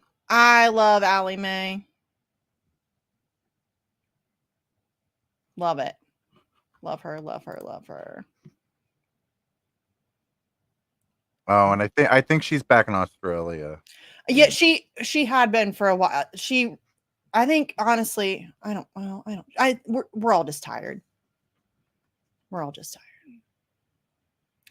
The USA, Assange will not be given the death penalty. Is Richie's am I on Richie? Or is it still on? Okay. No, it's still on consortium. I'll stop that and we'll go to Richie for a second because he's got some interesting things on his live feed. He says they gave Julian permission to attend, but he was unable to come like last time as his health is failing with this persecution. Okay. We need a pressure campaign. I would like to see Julian Assange. Please and thank you. We will begin with Edward Fitzgerald of Julian's legal team. The US say Assange will not be given the death penalty. That's binding, fine. But they do not guarantee that he will have First Amendment rights. They only say that he can raise the issue at trial. That is not an assurance. Even if U.S. prosecutor Kronberg makes guarantees, trial courts in U.S. can override him, which again makes these assurances worthless. Like I said, they're non-binding. Julian has no guarantee of being given First Amendment rights, which would violate his free speech rights under the ECHR, the European Court of Human Rights, Article 10, and British law. We'll go back to the ECHR here in just a minute. We'll talk about that. EF explains that if Kronberg would at least offer the guarantee, even an empty one, that would already be something, but he doesn't even bother doing that. Fitzgerald then continues, the U.S. claim that U.S. trial courts will take these diplomatic assurances into consideration, but one can't argue that a First Amendment assurance as such is binding when the Americans themselves admit the judges can warp the meaning of the assurance into something else.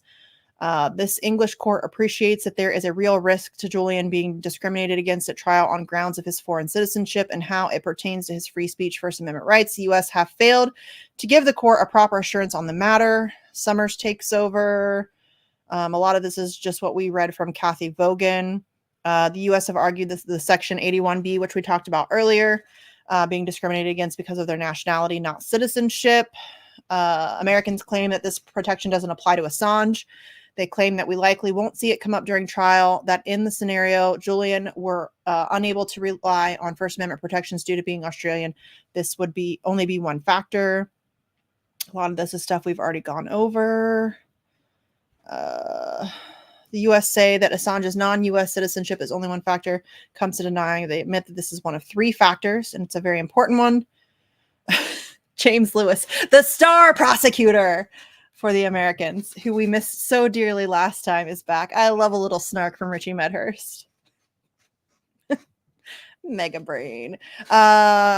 Lewis refers back to Section 81B of the Extradition Act and how it precludes extradition if we know the extradited will be discriminated at trial due to their nationality.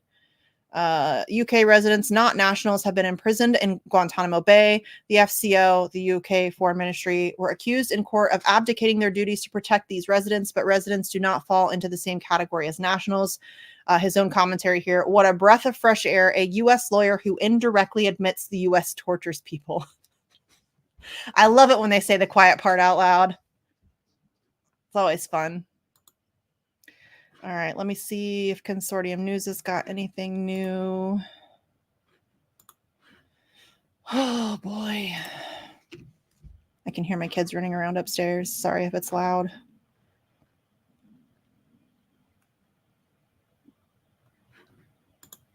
No, nothing new from Consortium News, it doesn't look like. If anybody sees anything new pop up from anybody else who's live tweeting, just let me know in the chat and I'll try to switch to whoever's got the latest thing. It's hard to follow all of these myself. I wish we could have like multiple things up on screen. Although that would probably just really confuse me. I would never know where I'm at.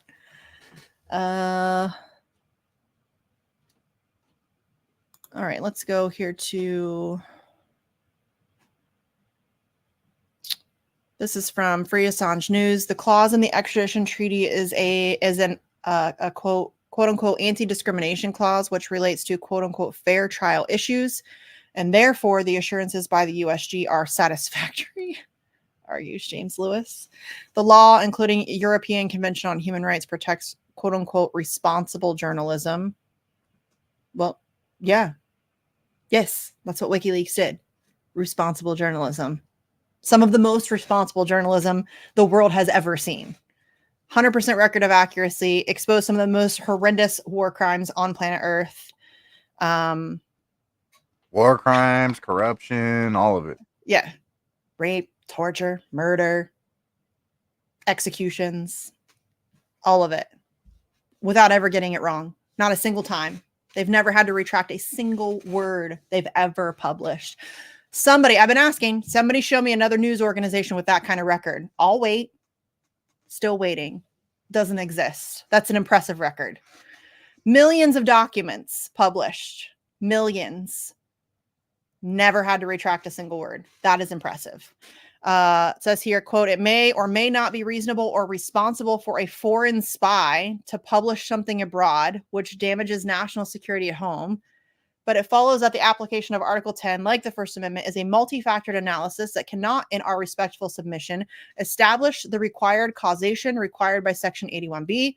The prejudice must arise by reason of one of the impugned characteristics. It has to occur on foreign soil. It has to take into account national security material, and it is a non-U.S. citizen, end quote. And that is described as a mouthful by James Lewis, KC. That's from Free Assange News, at Free Assange News on Twitter. If you want to go follow them. Follow all of these people that we're talking about, please. Stefania Marizzi, Kevin Gosztola, Richie Medhurst, Free Assange News, Consortium News, all of the people. Go follow Paula, and Halo, and the Denver Free Assange, and all of the activists. They all do fantastic work. Please and thank you. And yeah, smash the like button, you filthy animals. I agree. My entire Twitter feed is free Assange posts. Right, that's what I like. Click back over to consortium.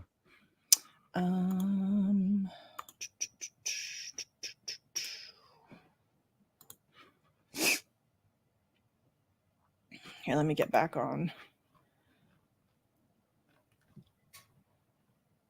Here we are.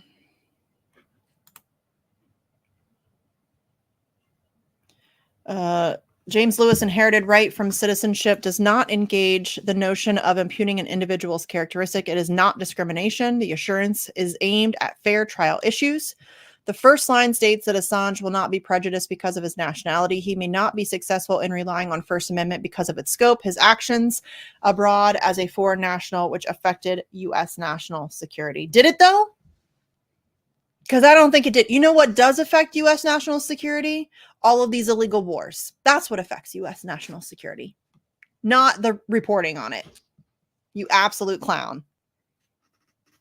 What an absolute clown. Somebody just tried to open the door. I locked the door so that my family couldn't come down here.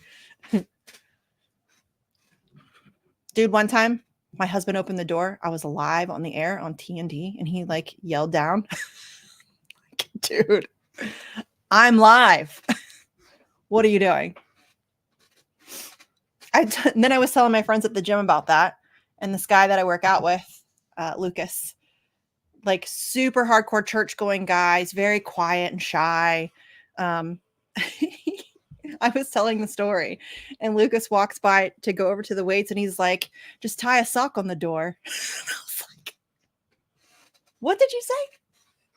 I was a little surprised coming from Lucas. So now I have to lock the door so that my husband doesn't embarrass me live on air again. And my phone will not stop going off. If you are texting me right now, I don't have time for your shit. Please leave me alone. I will get back to you later. Just so everybody knows, I will be speaking with Kyle Anzalone from the Libertarian Institute later today. I think it's a pre-record. I'm not sure. He'll probably put it out today, though, given it is timely information. So look out for that on Conflicts of Interest is the name of his show. And then also I will be on with Rachel Blevin on Sputnik on the Backstory at 4:40 Eastern to discuss the shit going on today. So it is what, 11:40 now in London? I feel like a lunch break is coming. They're going to make us wait. I don't have the patience for this, y'all.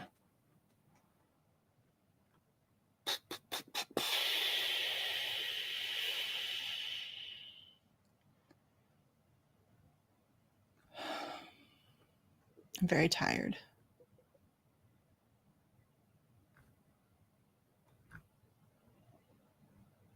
Okay. Let me see what Richie's got going on.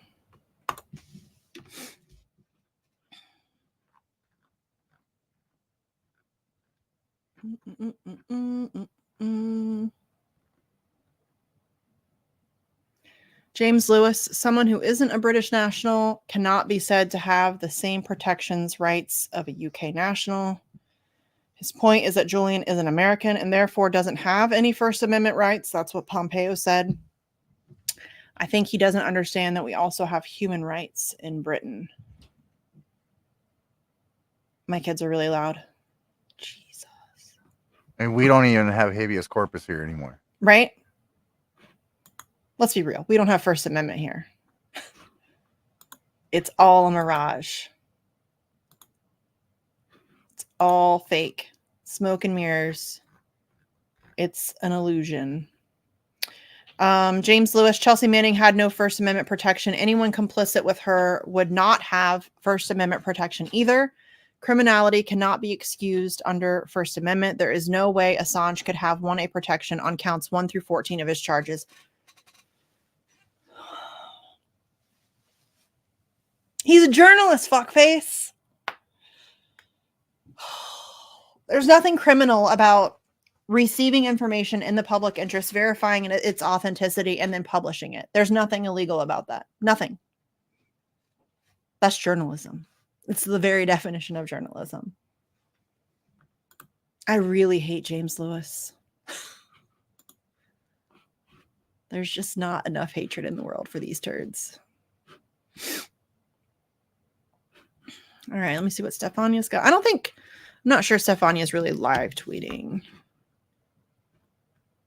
No, not really. Kind of. She does mention the European Court of Human Rights again, which we should talk about. That is the Hail Mary, like the last Hail Mary. But that is... So there's a lot of things going on with that.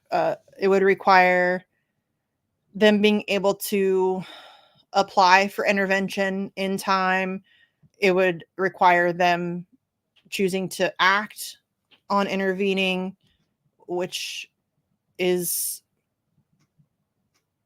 not super likely. There's also a very contentious relationship right now with the UK and the ECHR. So we're not even sure if they would recognize what the ECHR has to say about the situation. And Stefania says that the US keeps trying to characterize Assange as irresponsible. That is a line that they have been using for a very long time. It has been disproven over and over and over again. The United States government themselves have admitted in court on more than one occasion, both in the Chelsea Manning court-martial and in the Julian Assange hearings, that there is zero evidence to suggest that anybody was put into harm's way as a result of these releases. Zero. None. They cannot point to a single situation where one person was put in harm's way because of these releases. Now, on the flip side of that, how many people do you suppose have been put in harm's way because of these illegal wars? I'm just curious. How many millions of people have not just been put in harm's way, but have been slaughtered because of these illegal wars? The bass backwardsness of this is so frustrating to me. Oh, Assange is irresponsible? Really? How about illegally invading another country? That not irresponsible? Committing war crimes? That's not irresponsible? No? Just me? Fuckface. God, I hate these people. Yeah, Mo's not really live tweeting though. RSFO. At least from what I saw. He's not really live tweeting. He just pointed people to the Free Assange News account, as far as I could tell. He will be covering it though. There will be an article probably later today from Mo at The Dissenter. So again, go follow them. Dissenter.org. I really feel like we're going to get hit with a lunch break. I'm going to be pissed. Probably. I'm going to be pissed.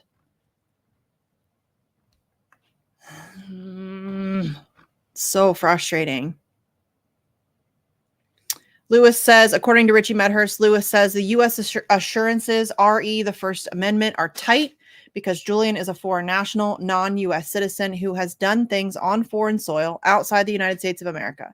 They're not restricted purely because he is a foreign national. So they're arguing that his First Amendment rights are not being restricted because he's Australian. They're being restricted because he is a foreign national who did things on foreign soil, which makes still no sense. I love that we want to charge this man under our Espionage Act, but not afford him any of the protections of the First Amendment. Oh, such a shit show. Paula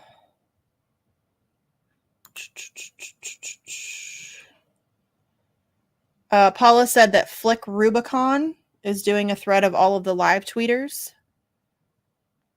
at Flick Rubicon, FlickRubicon, if you want to go check that out. And yes, he is a journalist. That is not up for debate. I don't even engage in that debate anymore. It's a ridiculous notion. The man has won dozens of awards for journalism. He is a card-carrying member of journalistic unions. He's a journalist. It's not up for debate. Not up for debate. I don't want to have that conversation anymore. What right does the U.S. have to even put him on trial if he has no responsibility to the U.S.? That's a great question. At best, couldn't they just make him an enemy of the state? Does the U.K. handing him over breach the UN Charter of Human Rights? It breaches a whole lot of things. There's a whole lot of laws that have been broken in this whole situation. Tons. His human rights have been violated. I mean, I can't even count how many times. It's astonishing to me. Again, he was spied on. Just the treatment he's received in Belmarsh, giving him a laptop with the keys glued down, refusing to give him his glasses, refusing to give him his winter clothes when it's cold, a whole host of things. I mean, he's essentially in solitary confinement. The fact that he's being held in Belmarsh, this is a guy with zero history of violence, none. He's an intellectual. He's a journalist. The idea that he's being held in Belmarsh on remand without charge in the UK is egregious. It's horrific that they have been able to get away with this. Again, so astonishing to me that this has gone on for this long. Yes, if anyone was even accidentally put in harm's way related to WikiLeaks, we would never hear the end of it. We would never hear the end of it. That story would be blasted on every mainstream media channel. They would talk about it ad nauseum. It would be the top story for a week at least, talking about how irresponsible and dangerous Julian Assange and WikiLeaks are. They have nothing. There's zero evidence for any of that stuff. But again, how many people were put at risk in these illegal wars? Crazy. Yes. And like David McBride, only person jailed for war crimes was the one who spent 5 years trying to call it out the correct way. That is the case all the time. We've spoken about that numerous times on this show. It is crazy to me that we live like the fact that people are okay with, John Kiriakou, the guy who exposed the torture program, being the only person punished for the torture program is crazy to me. The only people who are being punished for the releases of the Afghanistan and Iraq war logs, the collateral murder video, the Guantanamo files, is the whistleblower and the publisher. It's insane to me. Like, not a single person responsible for the ordering, execution of nothing. None of those people are ever seen the inside of a courtroom. Crazy. It is crazy. It's so backwards. It's so backwards. Not even a fake investigation. No, nothing.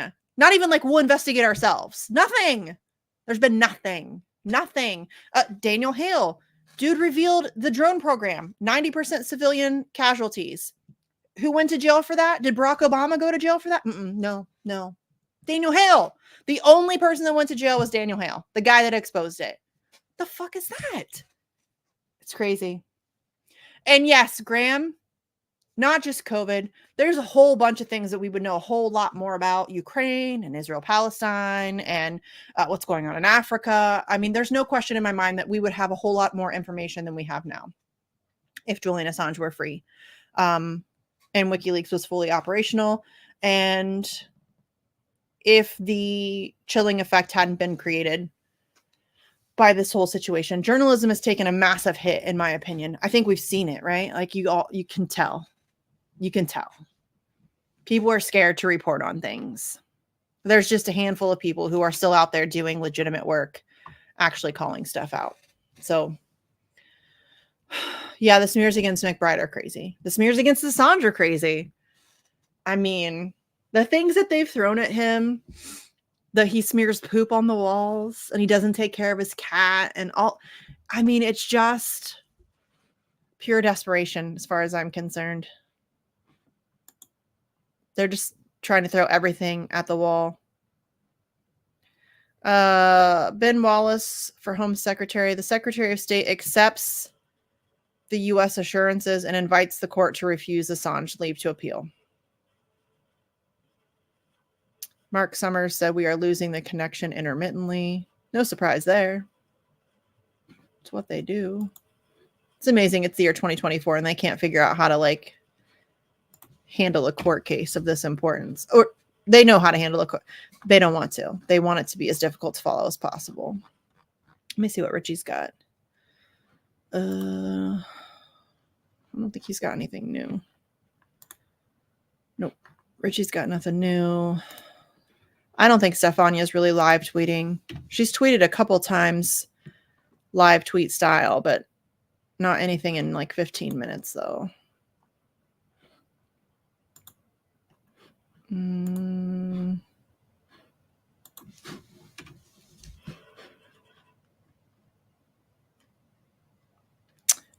Free Assange News has, quote, its restriction in scope of the assurance is not by reason of his... Oh, we already kind of went over that.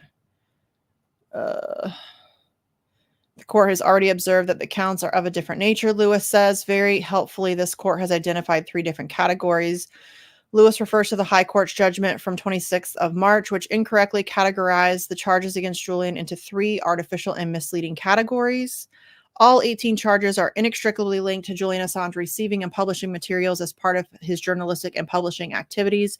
Therefore, the categories Lewis is referring to, which the High Court itself created, is completely misleading. James Lewis completed his submission. Ben Watson, for the Secretary of State for the Home Department, Home Secretary, briefly stood up asking the judges to dismiss the appeal in relation to her role in authorizing Julian's extradition. Mark Summers, KC, returns to address James Lewis, KC's arguments regarding nationality versus citizenship. Quote, nationality is wider, he says. Quote, you can be a national without being a citizen. You cannot be a citizen without nationality. End quote, he explains. Quote, the notion that this is permissible discrimination based on different attributes of nationality against non-nationals is wrong-headed. But most importantly, those cases have nothing to do with this trial. The cases cited by the United States government are not about trials. The core point about these cases cited by the U.S. is that they absolutely do not support that the law permits discrimination based on citizenship at the trial. Quote, in addition to being a non-U.S. citizen, Mr. Assange is a non-U.S. national as well. Whatever the distinction may be, and we don't accept that there is any, it has no bearing whatsoever, end quote. And then, quote, that there is legitimate basis to treat Assange differently at his trial on the basis of his nationality and citizenship is entirely wrong.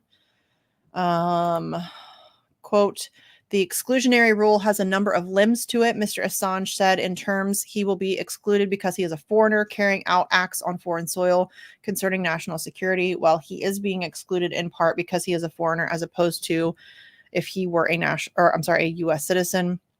And then, quote, in relation to counts 13 through 17, Mr. Lewis says this is all academic.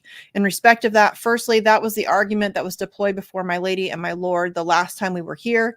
It wasn't sufficient then, and it isn't sufficient now because it misses the point that the ability to argue is not what is needed. What is an issue here is the rule in relation to Mr. Assange's inability to argue First Amendment in his defense. As a matter of fact, all of the witnesses who spoke to the district judge, Vanessa Breitzer, about the operation of the First Amendment in this case were of the view that it ought to protect the conduct and speech an issue in this case, end quote. Looks like Free Assange News has the quickest updates here. But then again, Kathy's dealing with noise and loss of connection. I don't know if she's in the actual courtroom or if she's in an overflow room. I'm not sure how that's all working.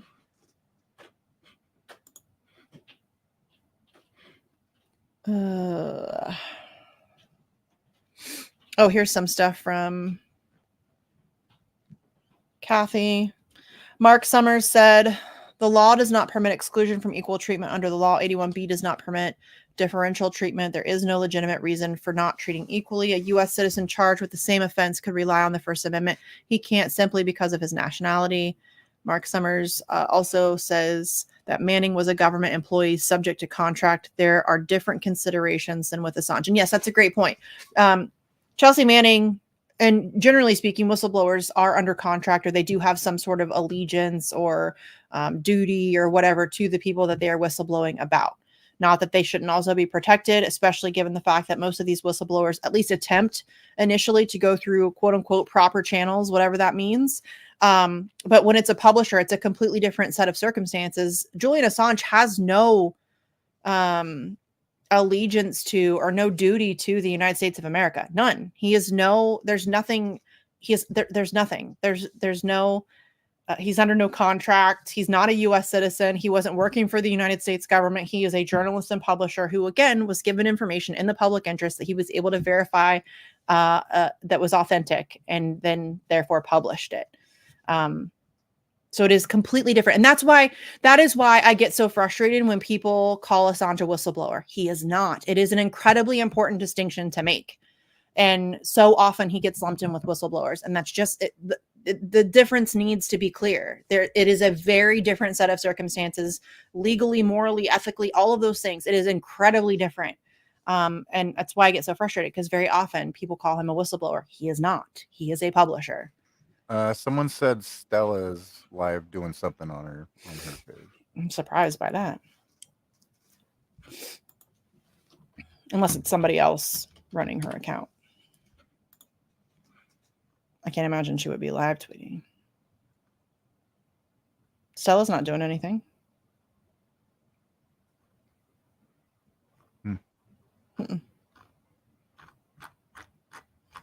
Nope. She tweeted out the live stream broadcast that we had up earlier, the Consortium News Assange defense broadcast. She tweeted out IFJ's. Someone said she just finished. Just finished what? It might not show up on there. Oh, yeah. She's not. Oh, it says it was rerun stuff. Yeah. I think that they were just rerunning an interview that she had given, or like a video that she had made detailing the stuff going on or whatever.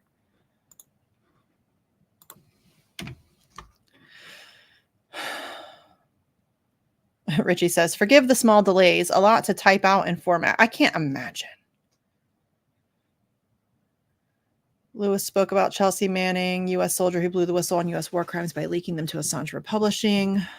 Lewis says she was also denied First Amendment protections. Yeah, we already went over that. You can't use First Amendment to shield criminality. Journalism is not a crime, asshole.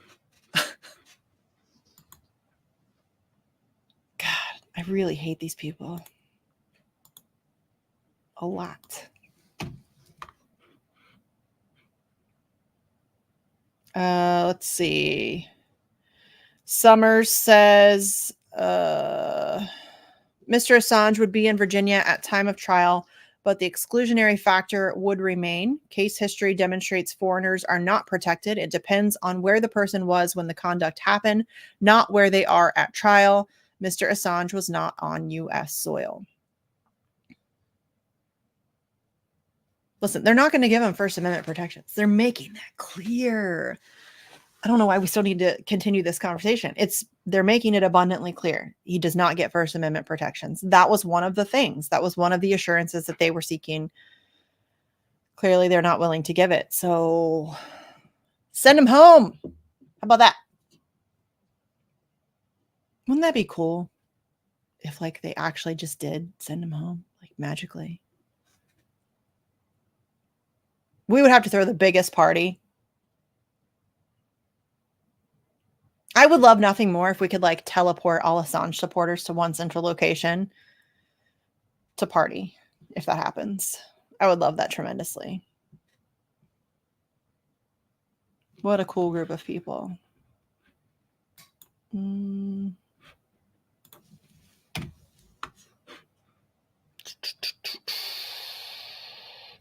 Richie says, James Lewis thanks court for making up 3 new categories to classify Assange's alleged quote unquote crimes within March 26 ruling. Category 1, count 1, and also 3 through 14 and count 18, complicity in Manning's obtaining materials. Category 2 is for count 2, conspiring with hackers. Never happened. Category 3 counts 15 through 17, naming human sources. Again, zero evidence that put anybody at risk. Zero. And in fact, if it weren't for Luke Harding and his dumbass and David Lee and his dumbass who put the encryption key to the unredacted cables as the title of one of the chapters of their book, probably wouldn't have been an issue.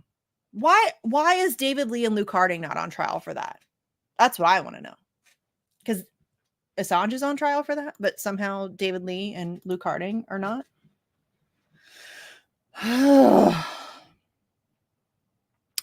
Now we hear from Home Secretary's lawyer, Ben Wallace. Wallace conveys to the court that the Secretary of State, the UK Home Secretary, who has the final say on extradition, accepts the diplomatic assurances provided by the United States and says the court should do the same. It's not looking good, fam. I can't believe they're actually going to extradite this man in the middle of an election year.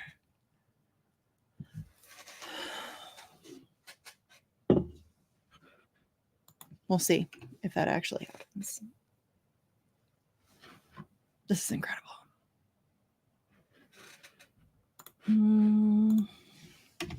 Sorry, I'm sure that it's kind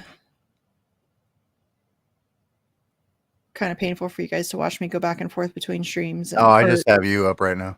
Okay. I haven't even looked at our screen. I haven't looked at the chat or anything in quite some time because I'm trying to flip back and forth between as many streams as possible. I've been putting up a few here and there. We're good. Just if anybody has questions, just that's the big thing. I don't want to miss if anybody has any questions. Let's see. Yeah, read what Graham just put.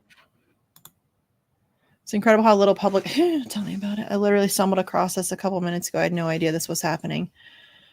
Yeah. Story of my life.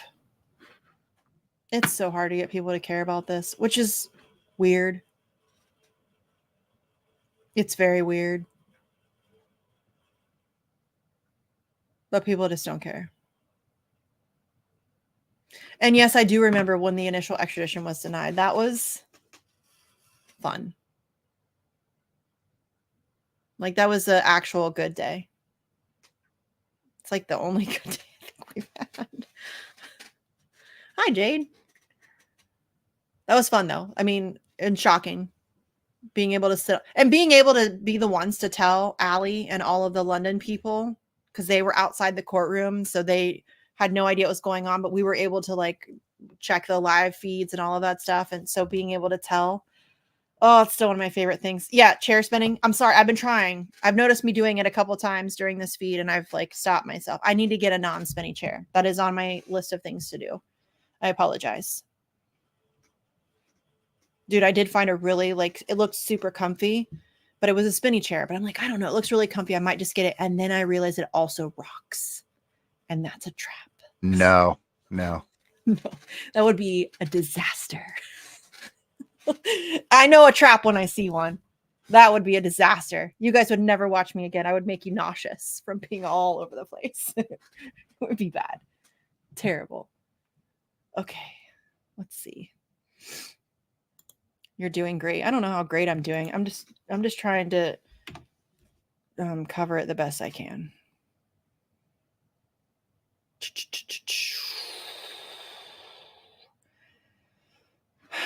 Nobody's got anything really new yet. Again, everybody go follow Richie Medhurst, Consortium News, Stefania Marizzi. Mark Summers is apparently back now. He says, you can't argue, as James Lewis did, that it's okay to violate people's rights under certain conditions. Thank you. The protection is an absolute. If Assange should be discriminated against at trial, the extradition must be barred. End of story. Great point. Mark Summers, I think, is my favorite. I think he's been very strong in court on multiple occasions. For sure. Obviously, I haven't been able to see it for myself because heaven forbid they allow the public to witness this case in real time or at all. Let's see.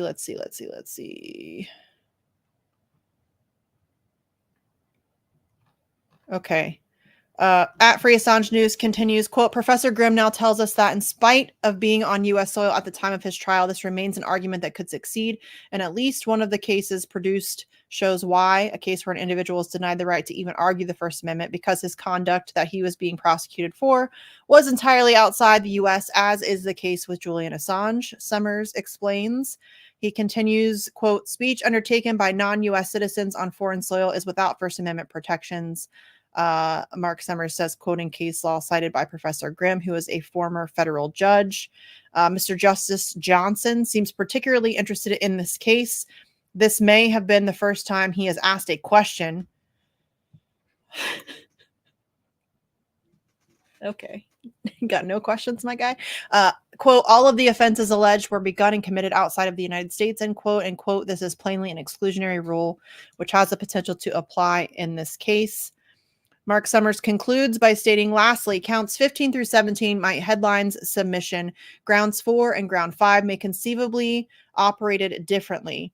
Ground 4 is Article 10. You will recall the DJ held that the complete answer was, district judge, I'm sorry, that the complete answer was the First Amendment and its availability. You held that that was right. That was your primary reason for rejecting the Article 10 contention on all counts.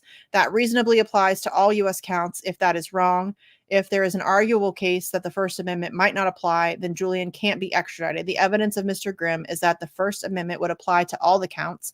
If my lady and my lord see it differently, then fair enough. The First Amendment sees it differently. If Mr. Grimm is right, then the exclusion has the ability to apply to all counts.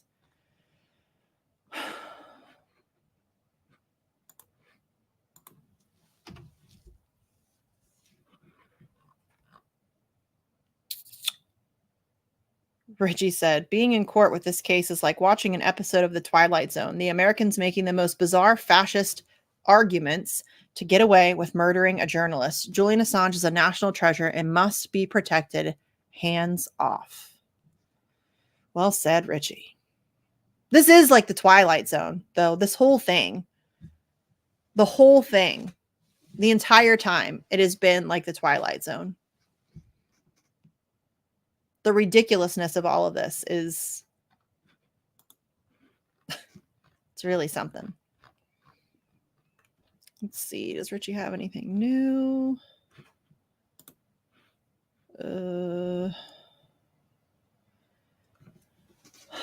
Summers apparently said Chelsea Manning, a U.S. soldier, signed a contract. She worked for the U.S. government. Julian Assange does not. You can't compare how a soldier is treated during a court-martial to Julian's case and say they must both have First Amendment rights withheld. I don't know who Elon is, but there's... So court is adjourned for like 10 minutes. For 10 minutes? Yeah. Okay. Consortium posted it. Thank you, Del, for letting us know in chat. Yep, I see it now. Yeah, thanks for whoever that was that said that. Oh, y'all. This is stressful. Morning, Fred. Hey, Fred.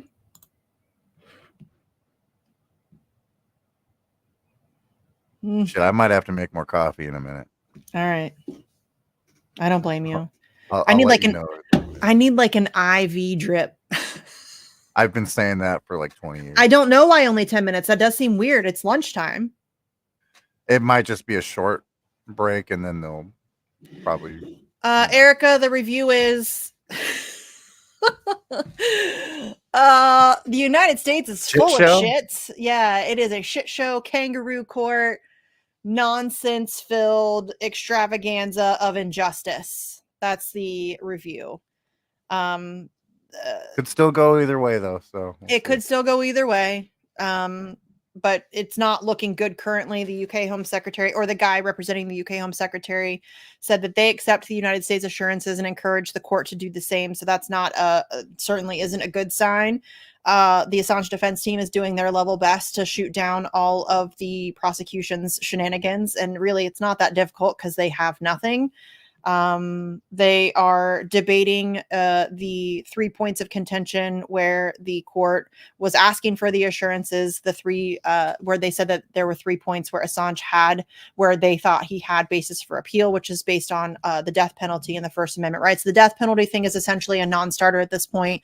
The United States offered assurances that they would not subject Assange to the death penalty, and the court essentially accepted that, which is this is the country that was plotting to assassinate him.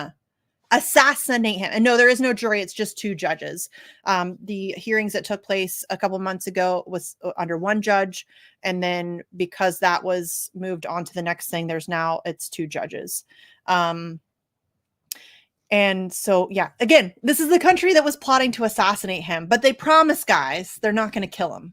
Pinky swear. Trust me, bro. Insane. But Erica, or was it Erica? Somebody who asked for an update or like a review. Erica, yeah. Erica.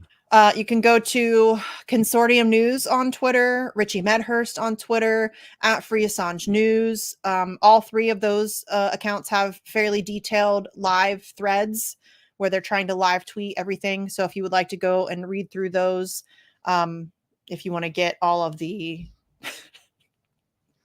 details. Oh my God.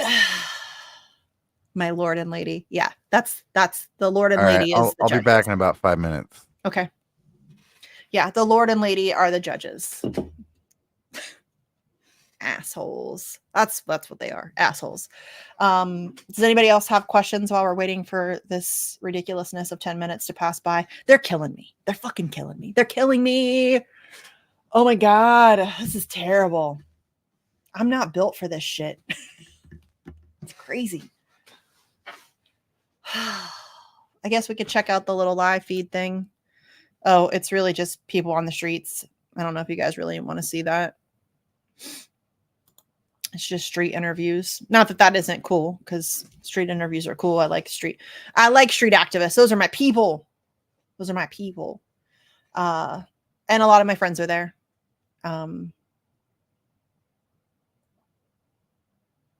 I wish I was there. I want to go to London, guys. It's on my bucket list. London and Australia. I would like to go to both, so I can meet my friends in real life. I'm sorry. I'm very tired. 0 sleep was had. Well, maybe like some weird intermittent, like 20-minute naps took place. I legit need an IV drip of caffeine, though. I don't think I'm going to the gym today. Maybe I am. Maybe it would do me some good to go throw some heavy shit around. It always helps with my aggression, for sure. I don't see any questions. Rock on, Mindy. Thanks, Fred. Mindy Moneybags reporting for duty. Actually, I don't think Mindy Moneybags would care much about this. Mindy Moneybags is incredibly wealthy and totes establishment.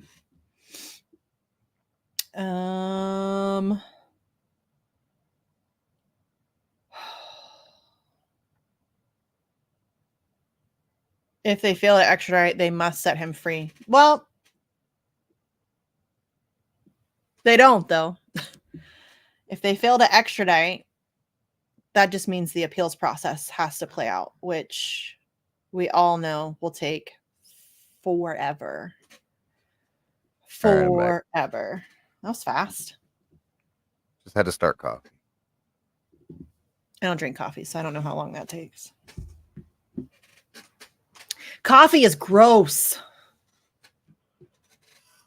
Yeah, but me like murdering the public would probably be grosser. Well, that's why I drink sugar-free Red Bull. I need the caffeine. Actually, because I have severe ADHD, fun fact, caffeine doesn't work on me. It actually just mellows me a little bit. It has the opposite effect. It doesn't wake me up, but it does like calm me. It doesn't make me all jacked or anything, but it wakes me up a little bit. Like I can drink a massive sugar-free Red Bull and go to sleep. I can generally sleep on coffee, although the last few years it's started to bite me in the ass, so I had to cut down the amount of coffee I drink. That's because you're old, Sleepy. I know. We're old. Strange that they brought up the death penalty. They had to. That was one of the points of contention. There were 3 points that the court said that they thought that there was basis for appeal. The death penalty was one of those, and so the what's the prison name again? That Belmarsh? No, the one they want to send him to. ADX Florence is likely where he would go. Is ADX Florence? You know, like the Unabomber.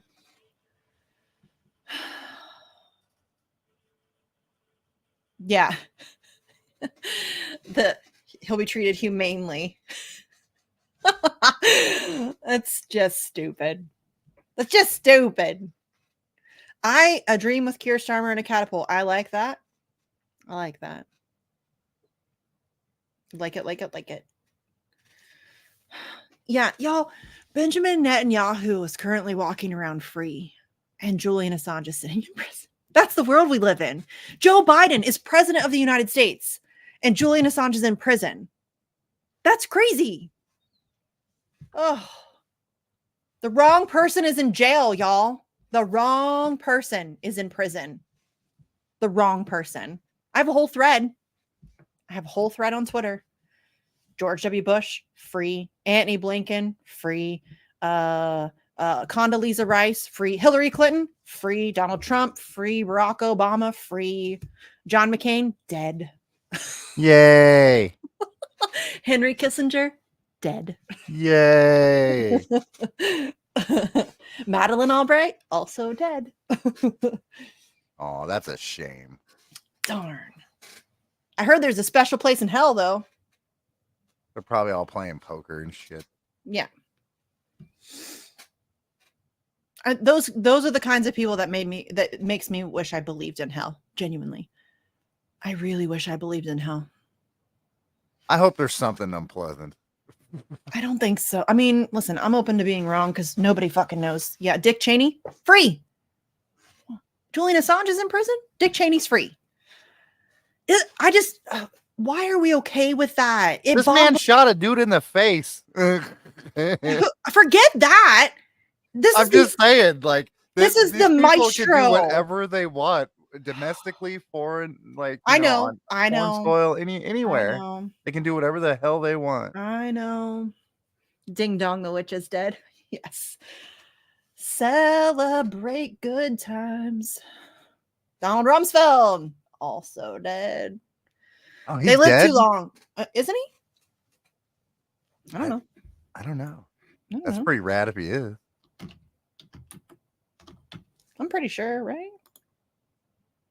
Yeah, 21. He died in 21. Oh. You had me second guessing myself. Celebrated, and I didn't know. Oh, when Kissinger died. Oh. I said, dude, I'm telling you, next year on the anniversary, we're having a party. Yeah, I had a one-woman party in my living room. I drank some wine. I drank some beer for sure. Yeah, fuck yeah. Celebration. I always told people when Kissinger dies, I'm having a one-woman party in my living room, and I absolutely did. Hey, while we're waiting, I'm going to pull up this thing from McBride again, just so that everybody can grab this address if you would like. Actually, just do it. I don't even care if you want to. Do it. Okay? Write to my friend in prison, please, and thank you. I'll consider it a personal favor to me. How about that? I'll owe you one. Here's the address right here in the middle of your screen. Write it down, take a screenshot, do whatever you got to do. Hey, while we're waiting, while we've got some time here waiting for court to go back into session, write a few lines out. Stick it in an envelope, get it ready to go. I've already sent one. I'm going to probably write another one today. David is almost certainly feeling very anxious for Julian as well.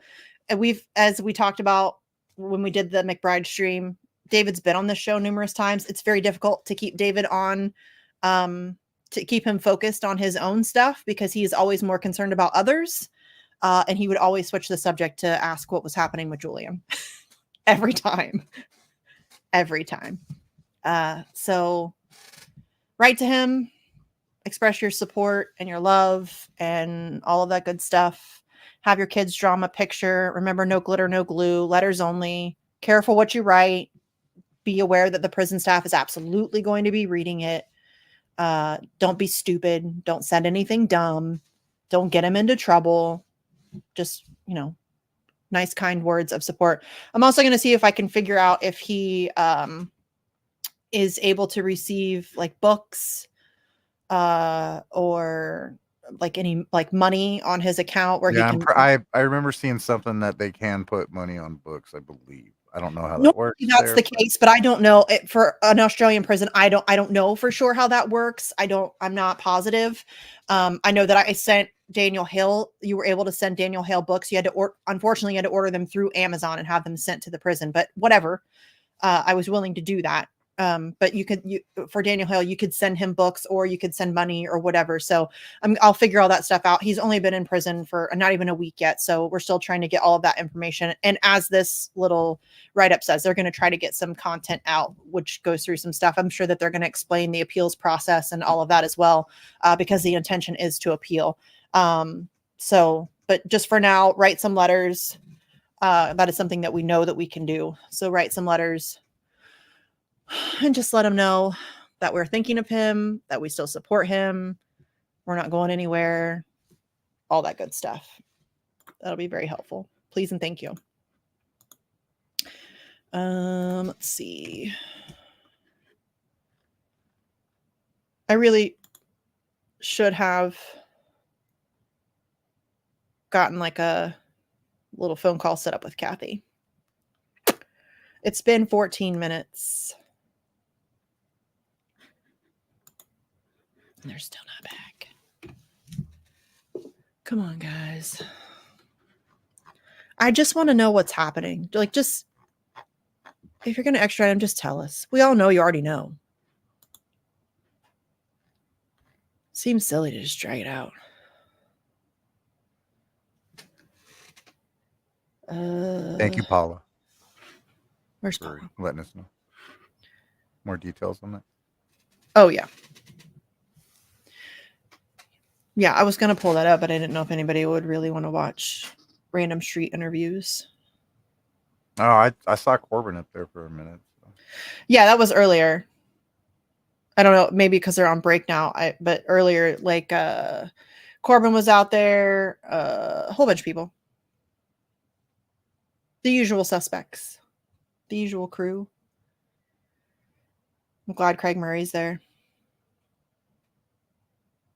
I love reading Craig Murray's stuff. Get Mindy. Mindy wouldn't care about this, though, Fred. Mindy's a rich bitch. No worries in the world. Mindy rents the bougie Airbnbs in the ghetto. Oh, my God. That still makes me laugh so hard. Oh my God, that was so funny. People, you just want people to fund your vacation. Okay. Yes. Yeah, they hadn't seen some of them Airbnbs we had to get. Dude, the Airbnb where the extradition hearing, that place was disgusting. The one where the extradition was denied when we were all sitting on the couch. Y'all, that Airbnb, I wasn't in charge of that one. Not that it would have, I mean, whoever was in charge, it was cheap. It was disgusting. It was so gross. It was dirty. There was shit everywhere. The couches were hugely uncomfortable. It was not cute at all. It was very bad. Daniel had to sleep on this like rock hard ottoman type thing the first night and ended up going to buy an air mattress because it was so terrible. And then the one where everybody was trying to say that I was trying to fund my vacation, it was in such a bad neighborhood that Rachel Blevins, who lived in DC for a long time, I got there and then I was on her show right after I got there, and before we went on air, she asked where we were staying, and so I told her, and she instantly cringed and was like, "Stay safe." It's like, fuck. There's bars on the windows. Yeah, bars on the windows. There was like this massive street party the first night we were there. Like, we were afraid to go outside. It was something. It was in a bad neighborhood. The delivery drivers wouldn't even come. We tried to order stuff to be brought. No, we don't come to that neighborhood. I'm sorry, what? Oh, there's some here that do that. Yeah, where they I live. would not come. They're like, sorry, we just don't come to that neighborhood. I'm trying to like spend a lot of money at your establishment. You're turning that down. Yeah, sorry. We don't come to that neighborhood. All right. That's when I knew it was bad. Like when Rachel kind of had that reaction, I was like, well, that was a weird reaction, but I didn't really think that much about it. When we tried to order stuff to be delivered and we were denied because that neighborhood's bad, I was like, okay, this might be bad. It was terrible. But yeah, guys, I'm just a grifter funding my vacations. That's what I do. Silly business. David is such a beautiful man. McBride? Yeah, yes. He's a handsome fella. Absolutely. And he has the best voice. I love his voice. It's got like just that right amount of gravel. Oh, I love it. That's why I like having on my show so much. Yeah, postage stamps are usually useful, and I don't know if we can send those though. So again, I'm not at all familiar with the Australian prison system or how strict they are on that stuff. I know in the States it's a little dicey. You may send stuff and they may not even get it because they're assholes. But yeah, you can definitely, yes, the Australian government does absolutely. And you know what? When McBride got hit with such a harsh sentence, honestly, that's when I really started to question whether or not Assange was actually going to be extradited. Because up until then, I was pretty certain that they weren't going to do it.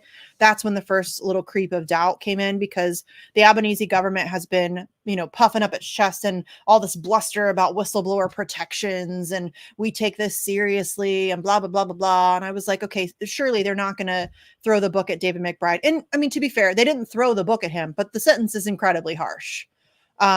Which was mentioned by his attorneys as well. So that's when I started to think, oh, well, okay, we might be a little bit more fucked than I thought. I mean, we're fucked, let's be clear, but he is a looker. Yeah, he's a handsome fella. He takes very good care of himself, which is good. He was in a very bad place there for a while, medicating himself and,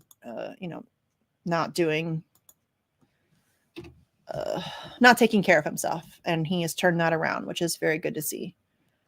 Hopefully he continues that while he's in jail, and he's able to get some exercise, because I know that really helped him tremendously. I think he does a lot of boxing and stuff like that. So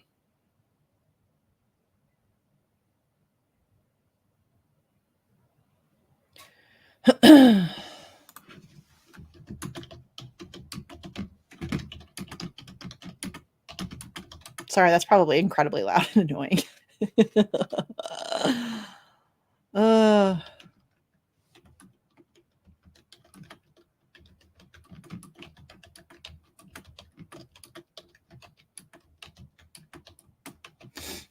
I'm just responding to a ignorant troll. I gotta stop doing that. I was doing so good there for a while. I ignore them all. I was doing really good. Sometimes I'm better than others. If I'm pissy, I might say something. Yeah, that's if I'm like, they're fun to kick around. Honestly, they're so easy. Because they're so stupid that it's, I don't know. It's a bad habit. I really need to just stop engaging with them, and because that's what they want. But just diverts focus. Yeah, but sometimes it's good sometimes for me. You need that diversion. Well, yeah, it just helps me get some anger and frustration out. Keeps my snark at like a high level. You know what I mean? Got to make sure you use. That's a skill you have to keep honed. Yes, and I very much enjoy my snark, and I would like to keep that as tip top as I can. Do you guys want to see any of these street interviews while we're waiting? I felt like I was kind of. I can throw it up there. They got captions and shit. So. Okay, I'll throw it up just so you guys can see who they got going on. Nope, wrong one. There we go.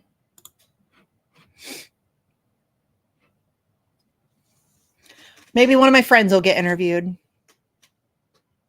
I wonder if Daniel Fuchs is there. I love me some Dan. Daniel Fuchs is another good follow. If you're interested in Assange stuff, he's a fantastic human being and also a wonderful artist. He's pretty funny too. He's hilarious. He's got that snark too. He is hilarious. Have you seen the tinfoil hat thing? Yeah, I've watched it about 60 Oh, times. yes. Somebody made it into a GIF and it just made my life. It's so good. But he's at Daniel Fuchs Art. It's Fooks, Daniel Fuchs Art. He is hilarious. He's hilarious. He makes me laugh so hard. And the tinfoil hat GIF is one of my favorite things. It's fantastic. He's great on COVID. He's great on Palestine. He's great on all the things.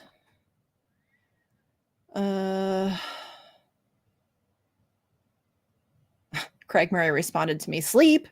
Who needs sleep? Yeah. Who needs sleep? Me. I do. Craig. Speaking of, I'm going to go grab my coffee now. I think it's done. Okay. Kendra's watching too, but she says she can't chat from her phone. So Kendra, if you are still watching, I love you. We love you, Kendra. We love you, Kendra. Kendra is the head bitch in charge of Denver Free JA. You can follow them at at DNV Free JA. I can just probably drop that in the chat for you. I should be doing that while we're waiting for this shit so you guys can follow all these people that I've been asking you to follow. But if you are in the Denver area, this is your girl.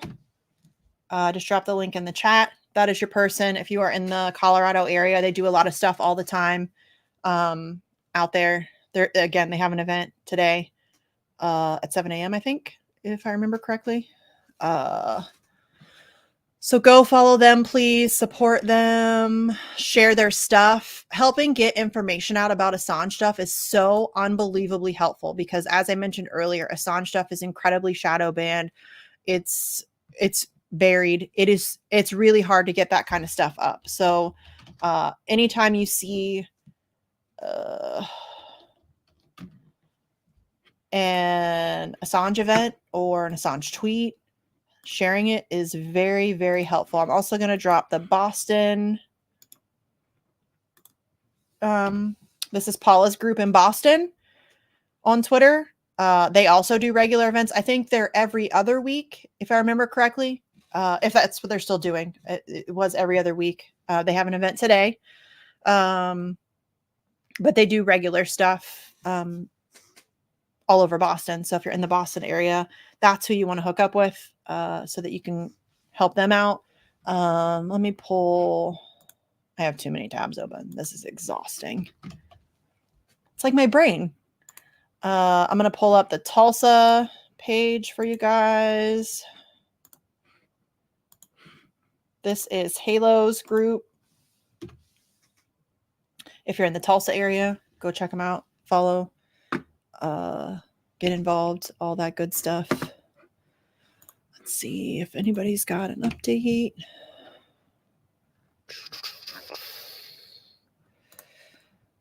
Nothing from Consortium News. Let's check Richie. It's been a good point, Fred. What? I put it up on the screen. Oh, I'm trying to look for. Hold on. They're still not back. It's just in chat. They're still not back. It's been longer than 10 minutes. I don't have the patience for this. Teaching kids to tell the truth. Yes. Yes. Yes. It's so backwards. We like, I was right. And listen though, when we tell people to tell the truth, we don't actually mean it. Cause people in my life get mad at me. You're too honest. What is that? I didn't know that was a thing. You can be too honest. My mom always tells me you're too blunt. Yeah, I get that from time to time. I get it all the time from people in my life. And I didn't know that was a thing. I always thought that the truth was the best. Like, you should tell the truth. You should just be honest. I mean, that's how I raised my kids. She liked that too. And yes, my kids are too. Well, I mean, my oldest is autistic, and I don't think she could lie if she tried. She will tell on herself.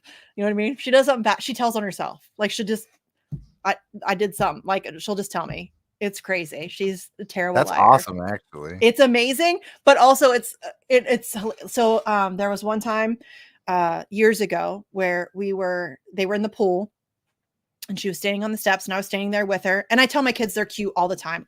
Like, I'm sure they're sick of it.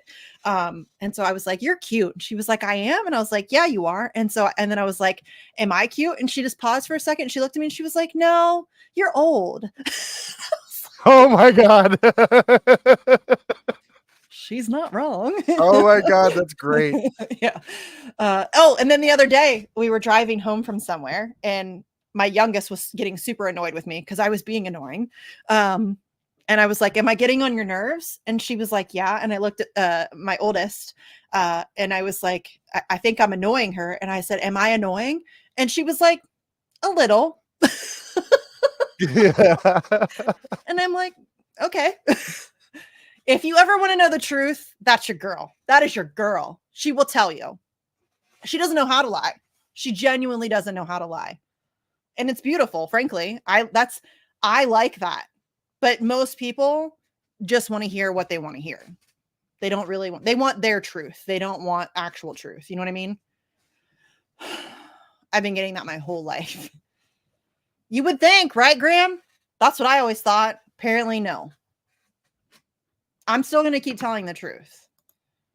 But a lot of people don't like it. That's why I have like 5 friends. I mean, that's why the saying goes, "What truth hurts." Yeah. But I think lies hurt worse. Yeah. In my opinion. I would much rather you cause just wars. Again, as I said earlier, I'm a rip the Band-Aid person. Like, just rip it. Don't fluff me. Don't bullshit me. Don't blow smoke up my ass. Just rip the Band-Aid off and tell me the truth. And then I can deal with that. If you lie to me, it's just so, it doesn't work. I don't like it. Just tell me the truth. Still nothing, guys. I'm still checking. Juan Passarelli has been tweeting as well. I don't think he's in the courtroom, though. No, he asked if he must be outside. I should shoot him a message. We also love Juan. I love Juan Passarelli. Oh my God, he's just delicious. He's just a great human being. He's one of the most positive people I've he ever. Is. Him and Pasta are the same level of positive. I need those kinds of people in my life because I'm the opposite of that. I'm a cynic.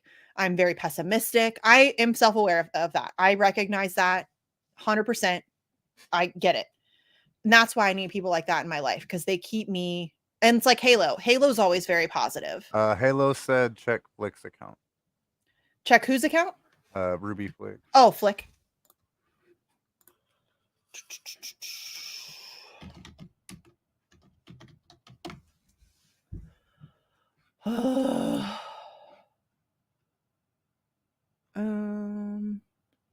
Oh, leave to appeal partially granted. Whatever that means is coming soon.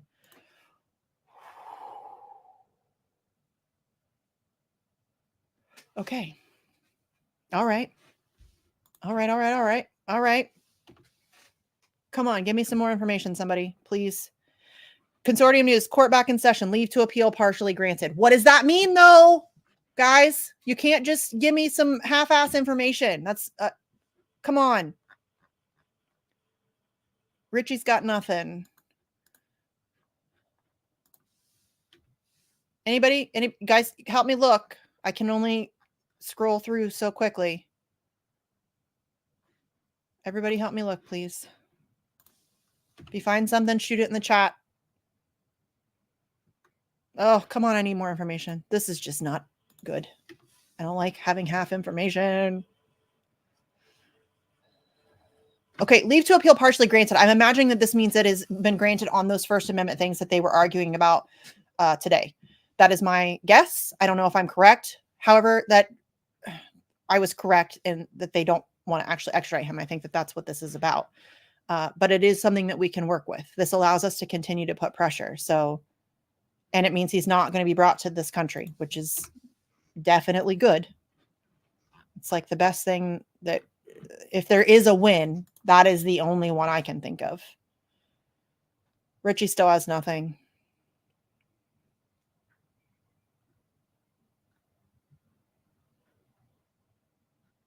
Richie's very delayed.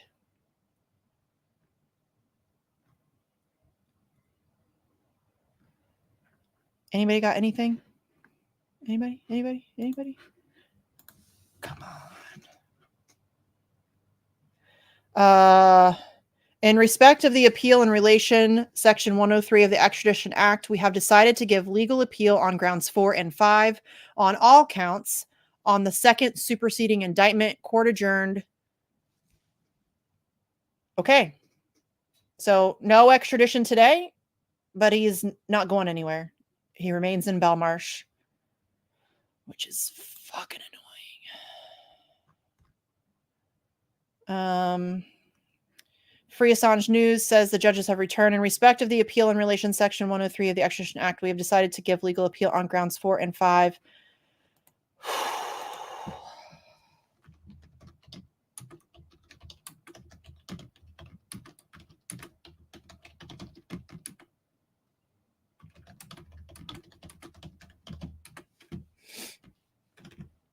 Okay.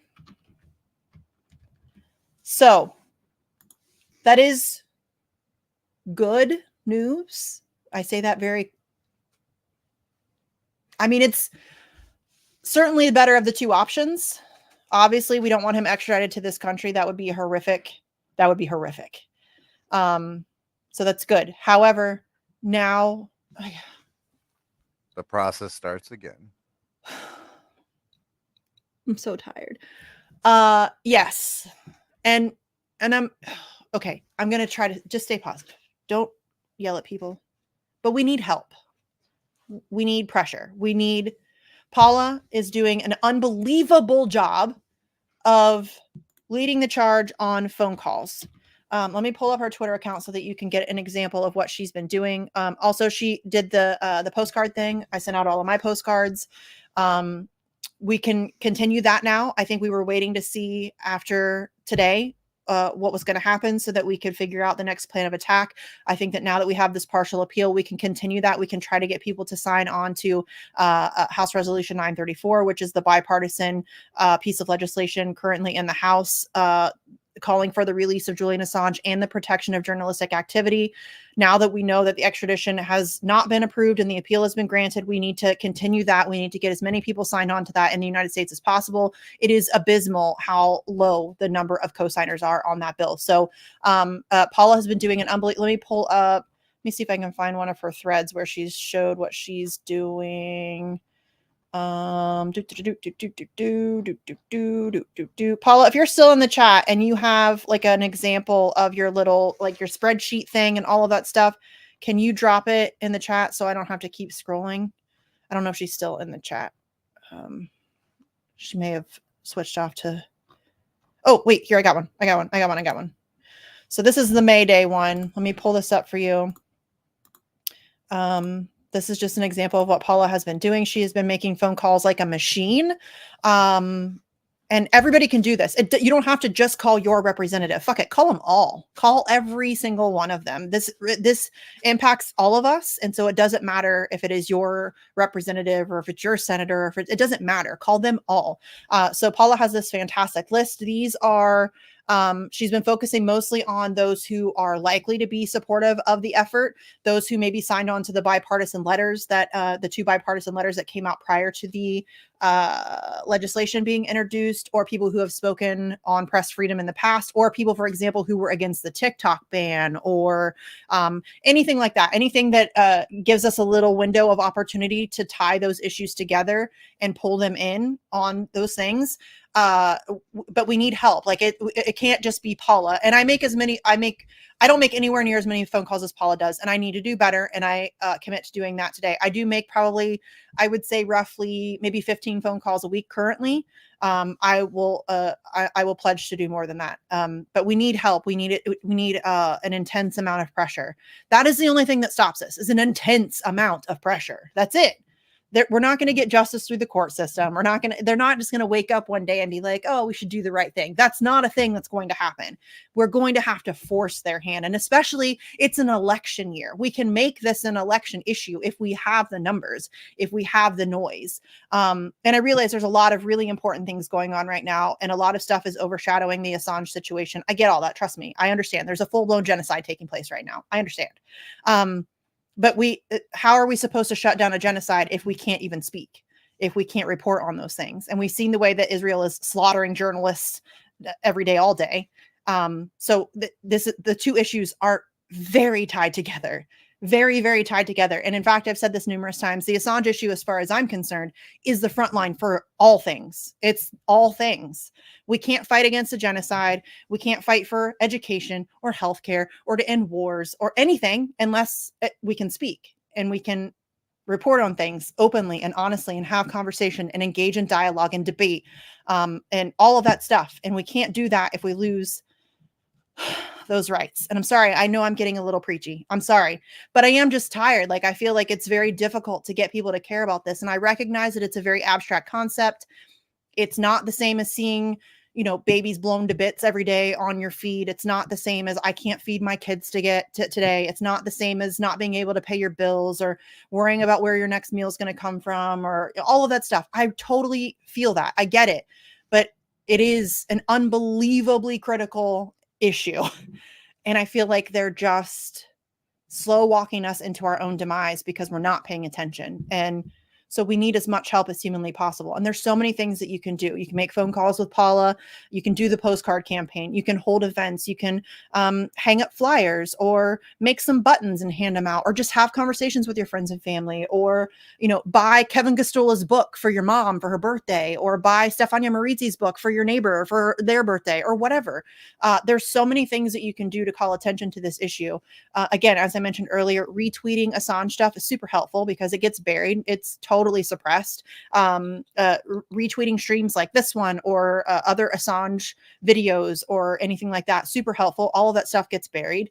So many things that you can do, but we have to, they're not just going to do the right thing here. We have to force them.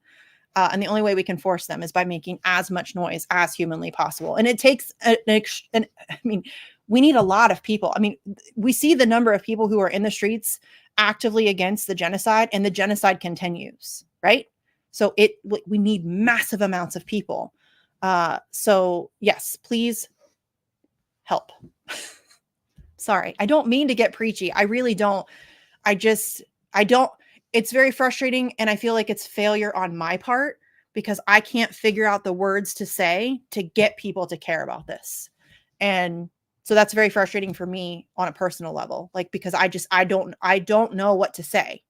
I've tried saying it lots of different ways. I've tried appealing to people in many different, if you go back and look people say I'm mean now. I tried being nice, genuinely. You can go back and look at my Twitter feed. I tried being nice to people. I tried just encouraging people very positively to speak on the issue. I ran out of patience. You know what I mean? Especially for journalists who are not speaking up. And again, I'm not going to call anybody out today. I'm not going to do that. I could, but I'm not going to. I'm not trying to burn any bridges there. Especially there are people who have been previously vocally supportive of Julian Assange who have strangely gone very silent at the worst possible time.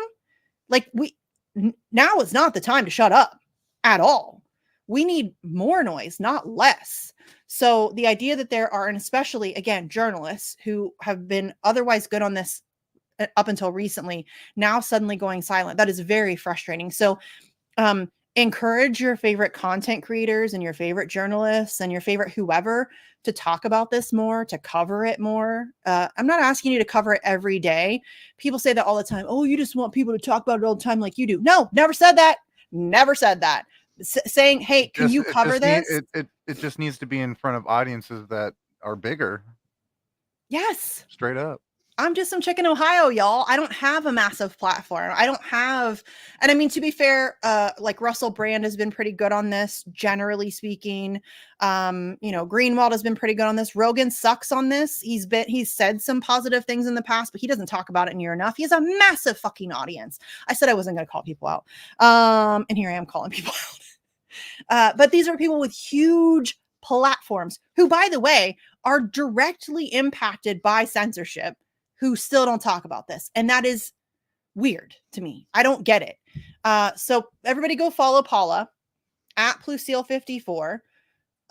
She tweets about this pretty much every day that she makes these phone calls. She tweets about it and lets you know who she called, how many times she called, all of that stuff. Follow along with her. You can just call the same people she calls. Or if you want to just, find your own 5 names on the list and make your own phone calls, that's fine too. Don't care. Just make some phone calls. You can send emails, you can write letters, you can send postcards, all of those things.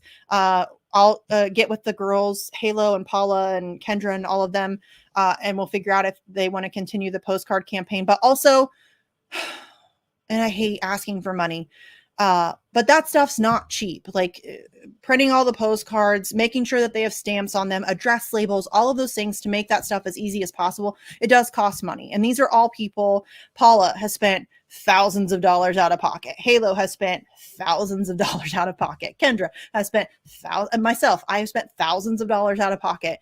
We can't keep doing that. Like, it's just not, we just can't. We all have families. We all have other stuff going on. And so it would make it much easier for us. Would it be, I've been pondering this for a while. Would it be easier if we made a central donating thing, a GoFundMe or whatever everybody's comfortable with, and people could just donate to that, and then the Assange activists could disperse that to whoever is doing whatever at the time?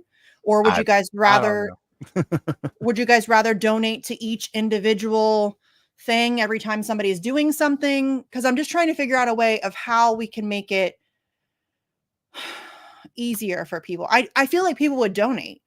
I mean, they've donated to my stuff before where I've raised money for actions and things like that. So it's so expensive to do this stuff on the regular. And we need help with that, frankly. I mean, I wish we had like some super wealthy Assange supporter who was willing to contribute a whole bunch of money.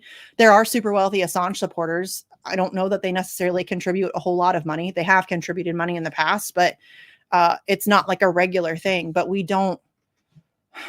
it's very expensive to do this stuff. So I don't know. I would just like to see us have the ability to really make a push on this, especially right now. It's election year.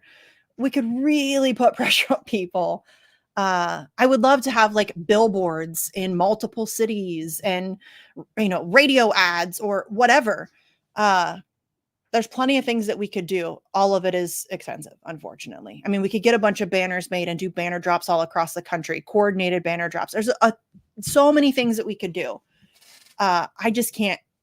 Personally, I won't speak for them, but personally, I can't keep spending that kind of money out of my own pocket. I just can't. It's just not feasible. It's just not. I mean, you guys don't even want to know how much money I have spent out of pocket. It's a lot. So I don't know. I'm just one pot, Erica, you think? I don't know. Centralized. I personally don't like that. Like, for example, Action for Assange has always been incredibly decentralized. We don't do hierarchies. There's no power structure. We don't do that stuff. It's a little icky to me. But it opens up your organization to being infiltrated pretty hard. So. For sure. But I think that if we keep it me, Halo, Kendra, Paula, I mean, that's like the 4 horsewomen. You know what I mean? Right. Like, for me, there are very few people. And you guys have heard me talk. I don't trust anybody. And I don't organize with just anybody. I'm very picky. But those Halo, Kendra, Paula, I trust implicitly. We have worked together for years. I don't question their intentions. I don't like we have a very solid crew. There's a lot of trust in that crew. And so I feel like if we kept it to us, and Daniel also, I trust Daniel. But I feel like if we kept it to just that crew, because that's the only people doing anything anyway, really, right? I mean, in the States for sure. Yeah. So, I mean, I feel like that's where the money would stay anyways. Some of it would go to Halo to make the activism in a box. Some of it would go to Paula to do postcards. Some of it would go to me to do actions in DC. Some of it, you know what I mean? Like we'd be able, but if we just kept it to those 5 people, I feel like it would be, I think, solid. And I don't want to say impenetrable because no organization is, but I think that the 5 of us are so skeptical of people and we know how this works that I think that it would be, I don't know.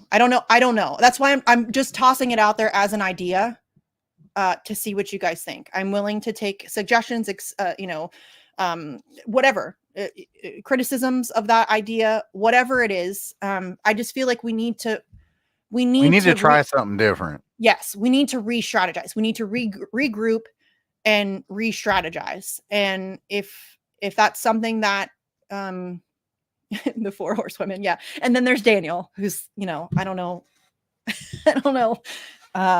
what he could be.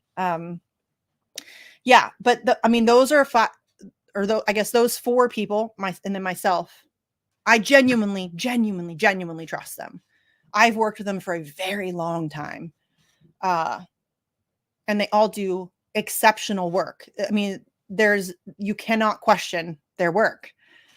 You can't question what Tulsa has done. You can't question what Boston has done. You can't question what Denver has done. It's just not a thing you can question. They have been solid for years. So yeah, split the pot percentage according to number of buttons made. I would get all the money. I'm the button maker. Yeah, you got the button machine, maker. right? Yeah, I would just get all the money. I'm the button maker. I did order buttons this time. I have an event on Friday in Dayton for some candidate, which I don't do electoral politics, but if you're going to let me table at your event, I'm coming. I'll come.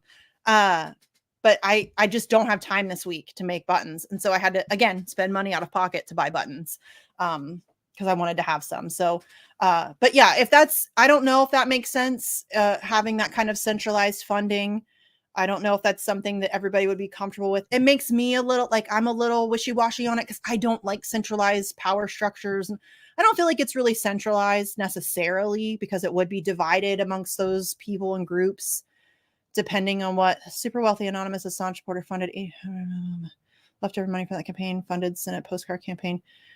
Yeah, see, we need super wealthy anonymous Assange supporters. You got money? Help us out. Please and thank you. Would sure love that a whole lot. And listen, I know that there are super wealthy Assange supporters, and they have in fact done good stuff for us. The Ben and Jerry's guy helped us out with a couple of events with like posters and shit like that, and brought ice cream to the event, which was super cool. That's great, but we need more of that. Like the shit's expensive, and we just don't have. Or we need more people doing it. Yeah, that would work too. Decentralized. Making a kit that would make it easier for people to get stuff printed themselves might not be a bad idea. Well, Halo has PDFs that if you would like a PDF of the letters that she sends out, or Paula has the the PDF or the format thingy for the postcards, you can just go get the Avery brand. It's like an office supply brand thing. They have like all those print your own greeting cards and address labels and shipping labels and postcards and all that stuff. You can go buy a pack of postcards, like the print your own postcards for, I don't even know how much they are. I'm not gonna pretend I do. But they're not that expensive. And then you just print your own. But Paula's got the format. All you gotta do is print them out, send them. If you would rather do that, that's fine. But we have to like rethink things. Like we really need to rethink things and focus. I think we got to get, and I've been kind of out of the game for a little while because I was super burnt out. And that's another thing. We need more people doing it because all of us are burnt the fuck out. We're all tired. Like, we're exhausted. Like, what, 5 years of this? 4 years? Whatever. Longer. Halo's been on the ground from like day one. For some of these people, I have no sense of time anymore. So it's been like a decade plus for Halo. I mean, there are some people who have been on this for far. I mean, I was not a hardcore, super involved. I was a supporter. I donated. I went to events. I bought merch. I read the releases. I shared the stuff. I did all of those things, but I wasn't super duper active. Halo's been doing this for ages. You know what I mean? Like, it's so. Yeah. Oh, Alex, another person I trust. Alex Hills, totally trust. There's not many got a people. Question in chat. What is that? From Erica. Oh, has Assange even appealed once yet? This is the appeal right now. That's what this is the permission to appeal. So yeah, I don't in the think UK, it's weird. In the UK, the way the system works is you have to request permission to appeal. You don't just get to appeal. You have to request permission to appeal. So that's what this was about. So this is the second round of that, right? Yes, because the first one was denied and then there was an appeal on that. So, which is so convoluted, but that's what this is. This is the appeal. And so that was partially approved today. And yes, stamps alone are crazy expensive, and especially not just stamps, but shipping for the activism in a boxing, that's super expensive. And yeah, Halo said, I'm so damn tired. Yes, we all are. And I don't mean for this to come off like we're complaining. We didn't do it if we didn't care, but we really could use some help. I mean, we need more people. We need more people. We need, even if you can't like jump in full speed, like Halo or like Paula, or, even if you can't do, I'm not asking you to like make it your life, but if you could just help a little, it would make a tremendous impact. I don't think people realize how big the impact you can have just as one person. So yeah, Tree, we've already talked about it. It's partial. They gave him a partial appeal. We already talked about it. So yeah, if the, and yeah, we are all allowed time off. I feel guilty. I'm not going to lie. I beat myself up about it a lot for having stepped away from the more direct activism aspect. I mean, I still do the phone calls and all that stuff. I haven't done an event in over a year because it's fucking expensive and it's exhausting. And I have kids and a family, and you know what I mean? Like it's a lot. It's a lot. I mean, when you are organizing an event like that, it is months of preparation. It is months of organizing. It is months of stress. It's incredibly expensive. And then I have to travel to DC. It's 6.5 hours for me to get there. It's 6.5 hours for me to get back. Not to mention the time that we're there. And it's just, and the last event that we had was kind of a shit show. And I was just done. I was just so tired. So I had to step away for a little bit. I needed to. I genuinely needed to. I was very burnout. So yeah, I don't know if the centralized activism funding thing is the right answer. If anybody has a better idea, I'm 100% open to any and all ideas, because again, I think we need to try something new. Like we need some new ideas. And frankly, that means we need fresh eyes. Like we need people who are not burnt out to think for us, because our brains are mush at this point. Yeah, Paula, I went over the Candles for Assange thread earlier, and I listed your event, Denver's event, Tulsa's event, DC's event, all of those, and pointed everybody to the Candles for Assange thread if anybody wants to go check out one of those actions. And yeah, where are the other rich Assange supporters? I don't know. I mean, listen, they have done some good stuff. Like Roger Waters has done great stuff for the Assange movement. He let us table at all of his concerts in the States, which was I can't tell you how successful that was. Andrew and I did 2. We did Columbus and we did Cincinnati or Cleveland. Cincinnati, I think. And that was hugely successful. We got information into so many people's hands. Just Andrew and I. To be fair, Andrew and I work incredibly well together. And we tag team that like a couple of beasts. It was incredible. I manned the table. We had a table set up, and then Andrew just walked through as people were coming in with stuff, and like he just had stuff in his hands. It was just handing it to people, just getting into people's hands. And then I was manning the table, and people would come up and ask questions, and I was trying to deal with all of that. And it was such a successful venture that Jimmy Dore is another great example. He lets us go. Denver just did a tabling action at his Denver show. And anytime, if Jimmy Dore's coming to your city and you would be willing to put up an Assange table, we will get materials into your hands. We will give you, we'll help you get all of the stuff that you need in order to make that successful. But Jimmy is always, always, always, always willing to let us do that. I don't even have to question it. All I have to do is text him and say, hey, we're coming to your Denver event. And he's down, he's in. If you know somebody else who's a comedian, a musician, a performer, somebody else who just does public events, a candidate, somebody's running for office. That's what I'm doing on Friday. There's a candidate running, I think in Ohio's 10th district. I don't know, the Dayton area. He's running for office, is an Assange supporter, is willing to let me put up a table and hand out information. I'm there. I'm coming. I'll be there. We'll find some way to get somebody to your event. But that's the kind of stuff that we need to do. And Halo, I feel guilty too. The past year, I've been really beating myself up about it, but I had to. I hit a wall hard. I 100% burnout people are no good to anybody. No. And I went so hard for so long. And I know better. I know better. I know that's how you burn yourself out, but it felt so important, and it felt like there wasn't other people doing it. And I felt obligated to do it. And that's why we need more people. But yeah, yes, Paula, Andrew and I are a great little tag team. We work incredibly well together. And billboards. Yes, the billboards are massive. The ones I got in downtown Columbus, so many eyeballs, y'all. Daniel did his in North Carolina, also hugely. And he knows a guy that owns some billboards. So he got a fantastic fucking deal. I was so jealous of the deal that he got because mine were not that cheap. But that's the kind of stuff that we need.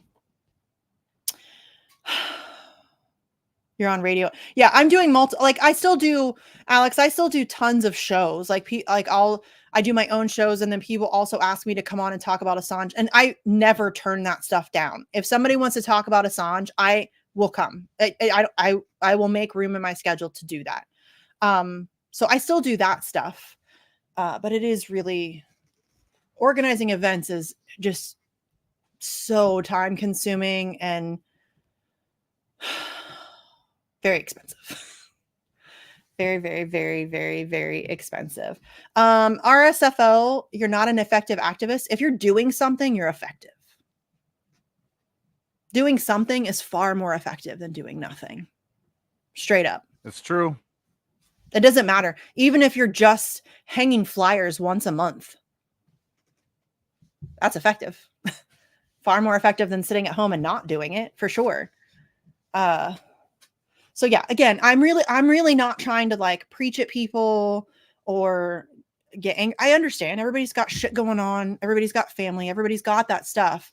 But that's why we need people to just do a little bit. We need more people doing a little bit. Yeah. There are those of us who are willing to take on a bulk of the work and have been, and that's fine. I don't have any issue with that.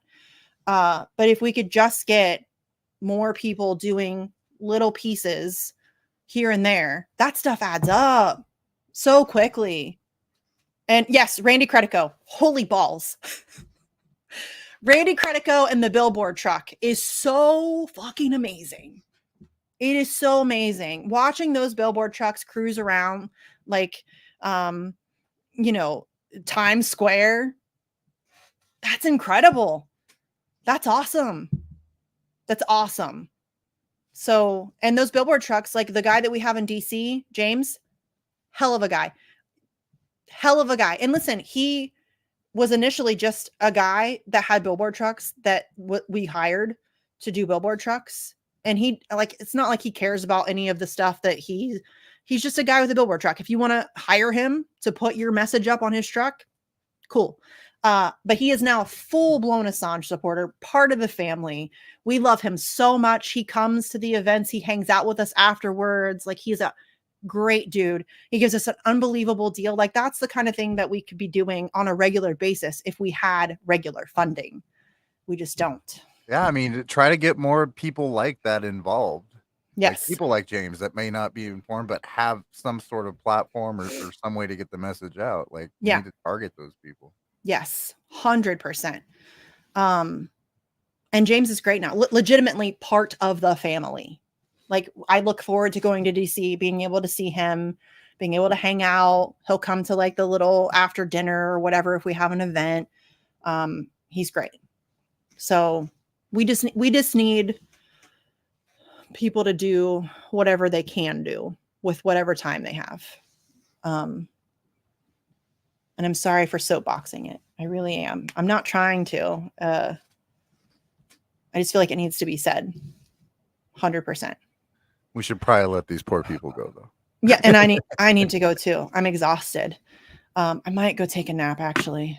Okay, so again, I will be on with Kyle Anzalone later today. I think it's a pre-record though, but almost certainly he will have it up. If not today, almost by tomorrow, for sure by tomorrow.